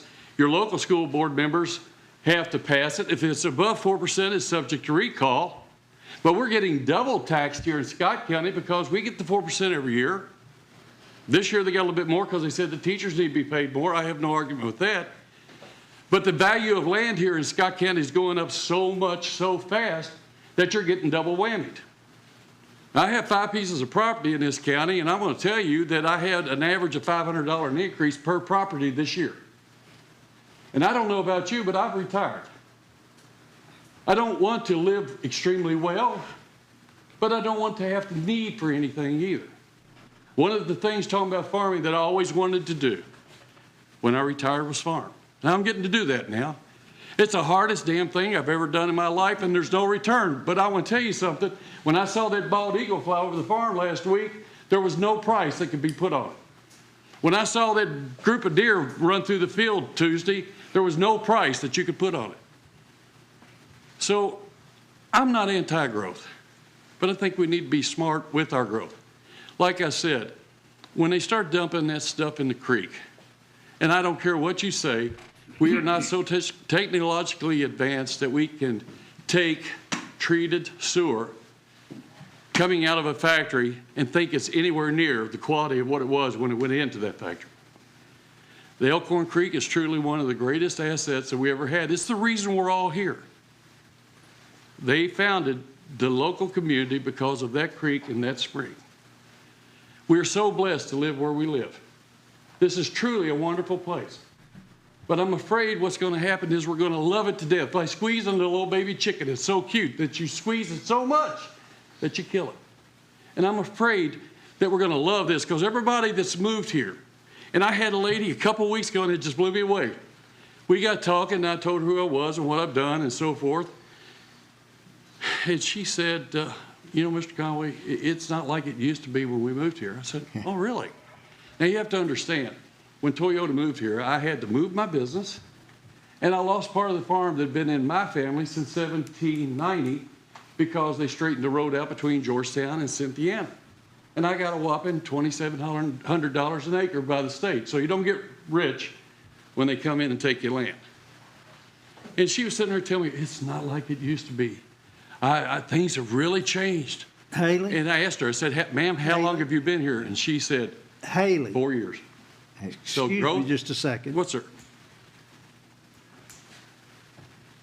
We've got a lot of people here. I'm leaving now. I'm done. I'm done, Okay. Charlie. I was going to say, what does this have to do with I'm the future concerned. land use? I'm concerned about our infrastructure. I'm concerned we have the lack of it. I'm concerned about the Okay. cost of moving forward. And I appreciate it, and I'll see you at luncheon. Thank you. Anyone else? We don't want to deny anyone a chance to speak, but we don't need to drag it out forever either. I'll call one more time. Yes, ma'am. Okay, Charlie. Like everybody else, I wasn't going to say anything either. I'm Kitty Duguid, for anybody who might not know. But I've worked on a lot of comprehensive plans, a lot of strategic planning. And a couple of things to think about is don't destroy what makes us special. Evans Orchard and Triple J cannot grow enough food to feed us all. And if we pave over that farmland, we will never get it back. This is not my hometown, but it's where I raised my children. I'm very passionate about it, which makes me cry. Sorry. And I hear in lots of communities I work in, our kids don't stay here or they don't come back. And my question is, do you ask them what they want? We have all lived in this community, some much longer than others, and we've built the community we wanted. What are we asking our young people? There's a few in the room, but not many. It's an easy survey. Ask those high school kids, what's the Georgetown that you want to come back to, that you want to raise your children? What does it look like? And I'm thinking it doesn't look like a business park. Thank you.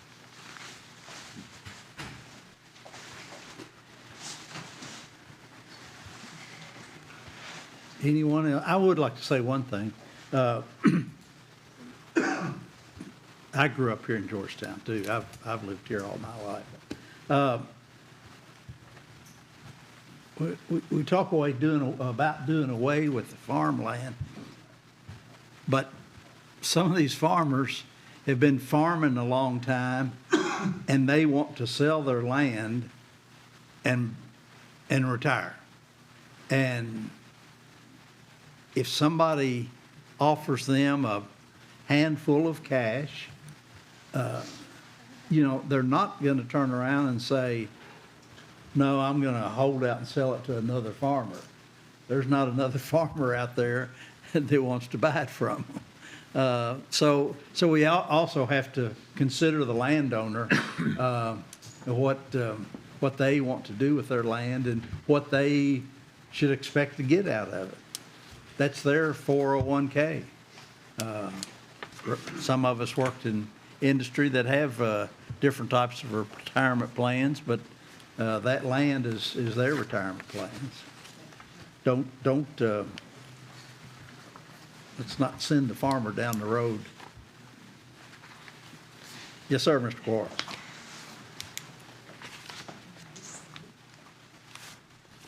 It's Roger Quarles, and I'm speaking individually, I'm not as representing the district, okay? You're right about that. And we have talked in our district about having to come up with some way to fund some programs that will help a guy decide to keep his land. And it's got to be funded by city and county. If the people in town want to keep some of this, it's going to cost something. We've suggested something along the line of maybe a 10-year payment scheme or something to where a guy, maybe he gets his taxes forgiven for 10 years or something if he agrees not to sell his land. Something along that line. Or maybe there's some funds that we can, in Europe, they have what they call a windshield payment. You know, when they've got payments from the EU that pay farmers that have land along the highways where people drive past and look at it, and they call it a windshield payment. I'm just saying these are things that's possible. But it's going to cost. It's going to cost something.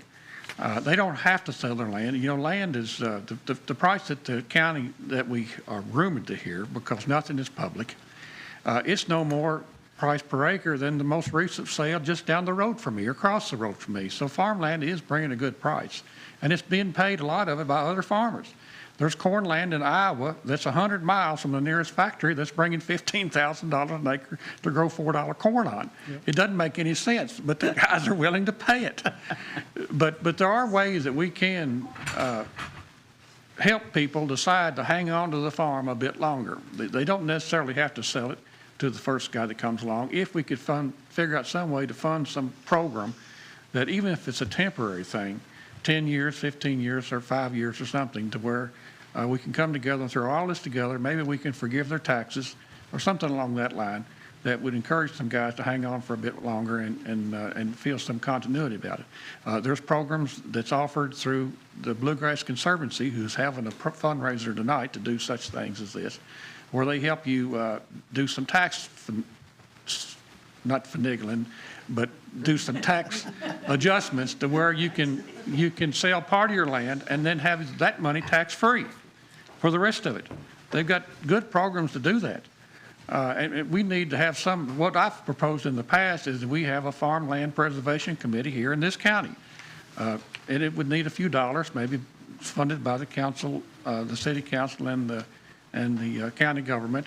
Have somebody designated for that. I know in counties in Ohio, they have actual committees that's funded by the county to look at these things.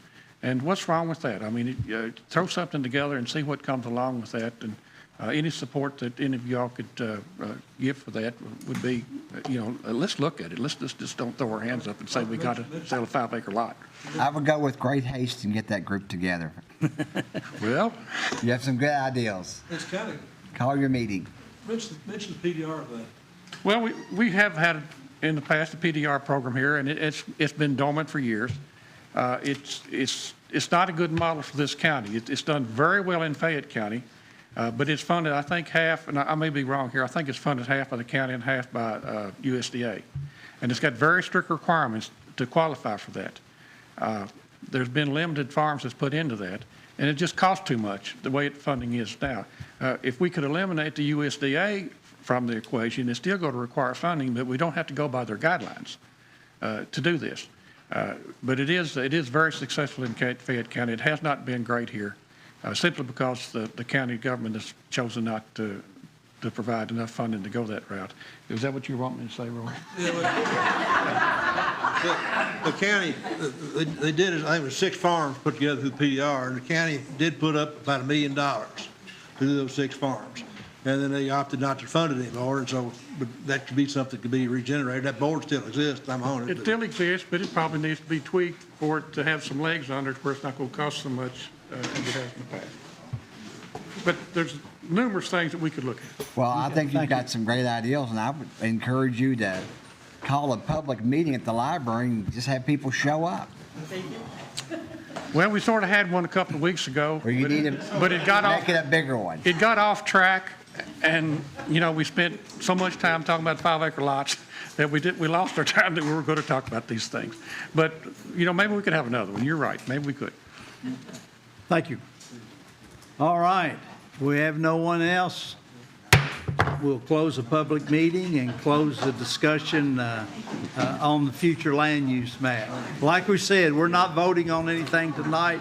We'll take this back to the comprehensive plan committee, and it has to go before the city and counties. Thank you all for your time and your Just real attention. quick, I just Appreciate wanted to it. ask you, when you do get a couple minutes, about where Hold on, planning and zoning commissioners. okay. All right, and I'm assuming that's what that is, water and sewer. Or next one's going to be. No permits, right? Well, of course not. Yeah, I mean, that's anticipated. Yeah. Oh, it is? Okay, okay. Basically, what I was talking about is where we Yeah. I just We've wanted- still got some Yeah, work. just because I know. Yep. No, we haven't shut it down yet. Take care, Haley. You know what I mean? Like, yeah, northeast. Yeah, that's what I think. James, Dan, And I noticed that part of the urban service includes our property that we bought to get them, to bring that into the urban service. we are still missing 2 commissioners this week. So we're down to 6 here and got an even number again. Yeah. And Is this part so of it's it? been 'Cause you have like a little suggested that bit we. of it. Okay, that must have been what it is. I couldn't remember. 3, 4, 5, 6, 7. Oh, we do have an odd number. That right there. But we've Right. got 2 missing. It's been suggested that we vote on the vice Oh, chair. sorry, guys. All right. I'll next talk to month. you. But yeah, one thing's I'll settled take- for you. Okay. Your all's suggestions, which way you would like to go. I would like to go that way since I've not met the other candidate, if that's okay. I'll make a motion. Of what way? Postpone it till Postpone. next month. Second, you come by the vote? Okay, You come by the let's vote? do that then. We'll postpone that to next month. In that case, use your hammer, Mr. Chairman. Hot dog, there you go. Now it's official. Good job, good job. We can just keep on postponing as long as you got the hammer. Yeah, I know. Well, we don't need officers. Just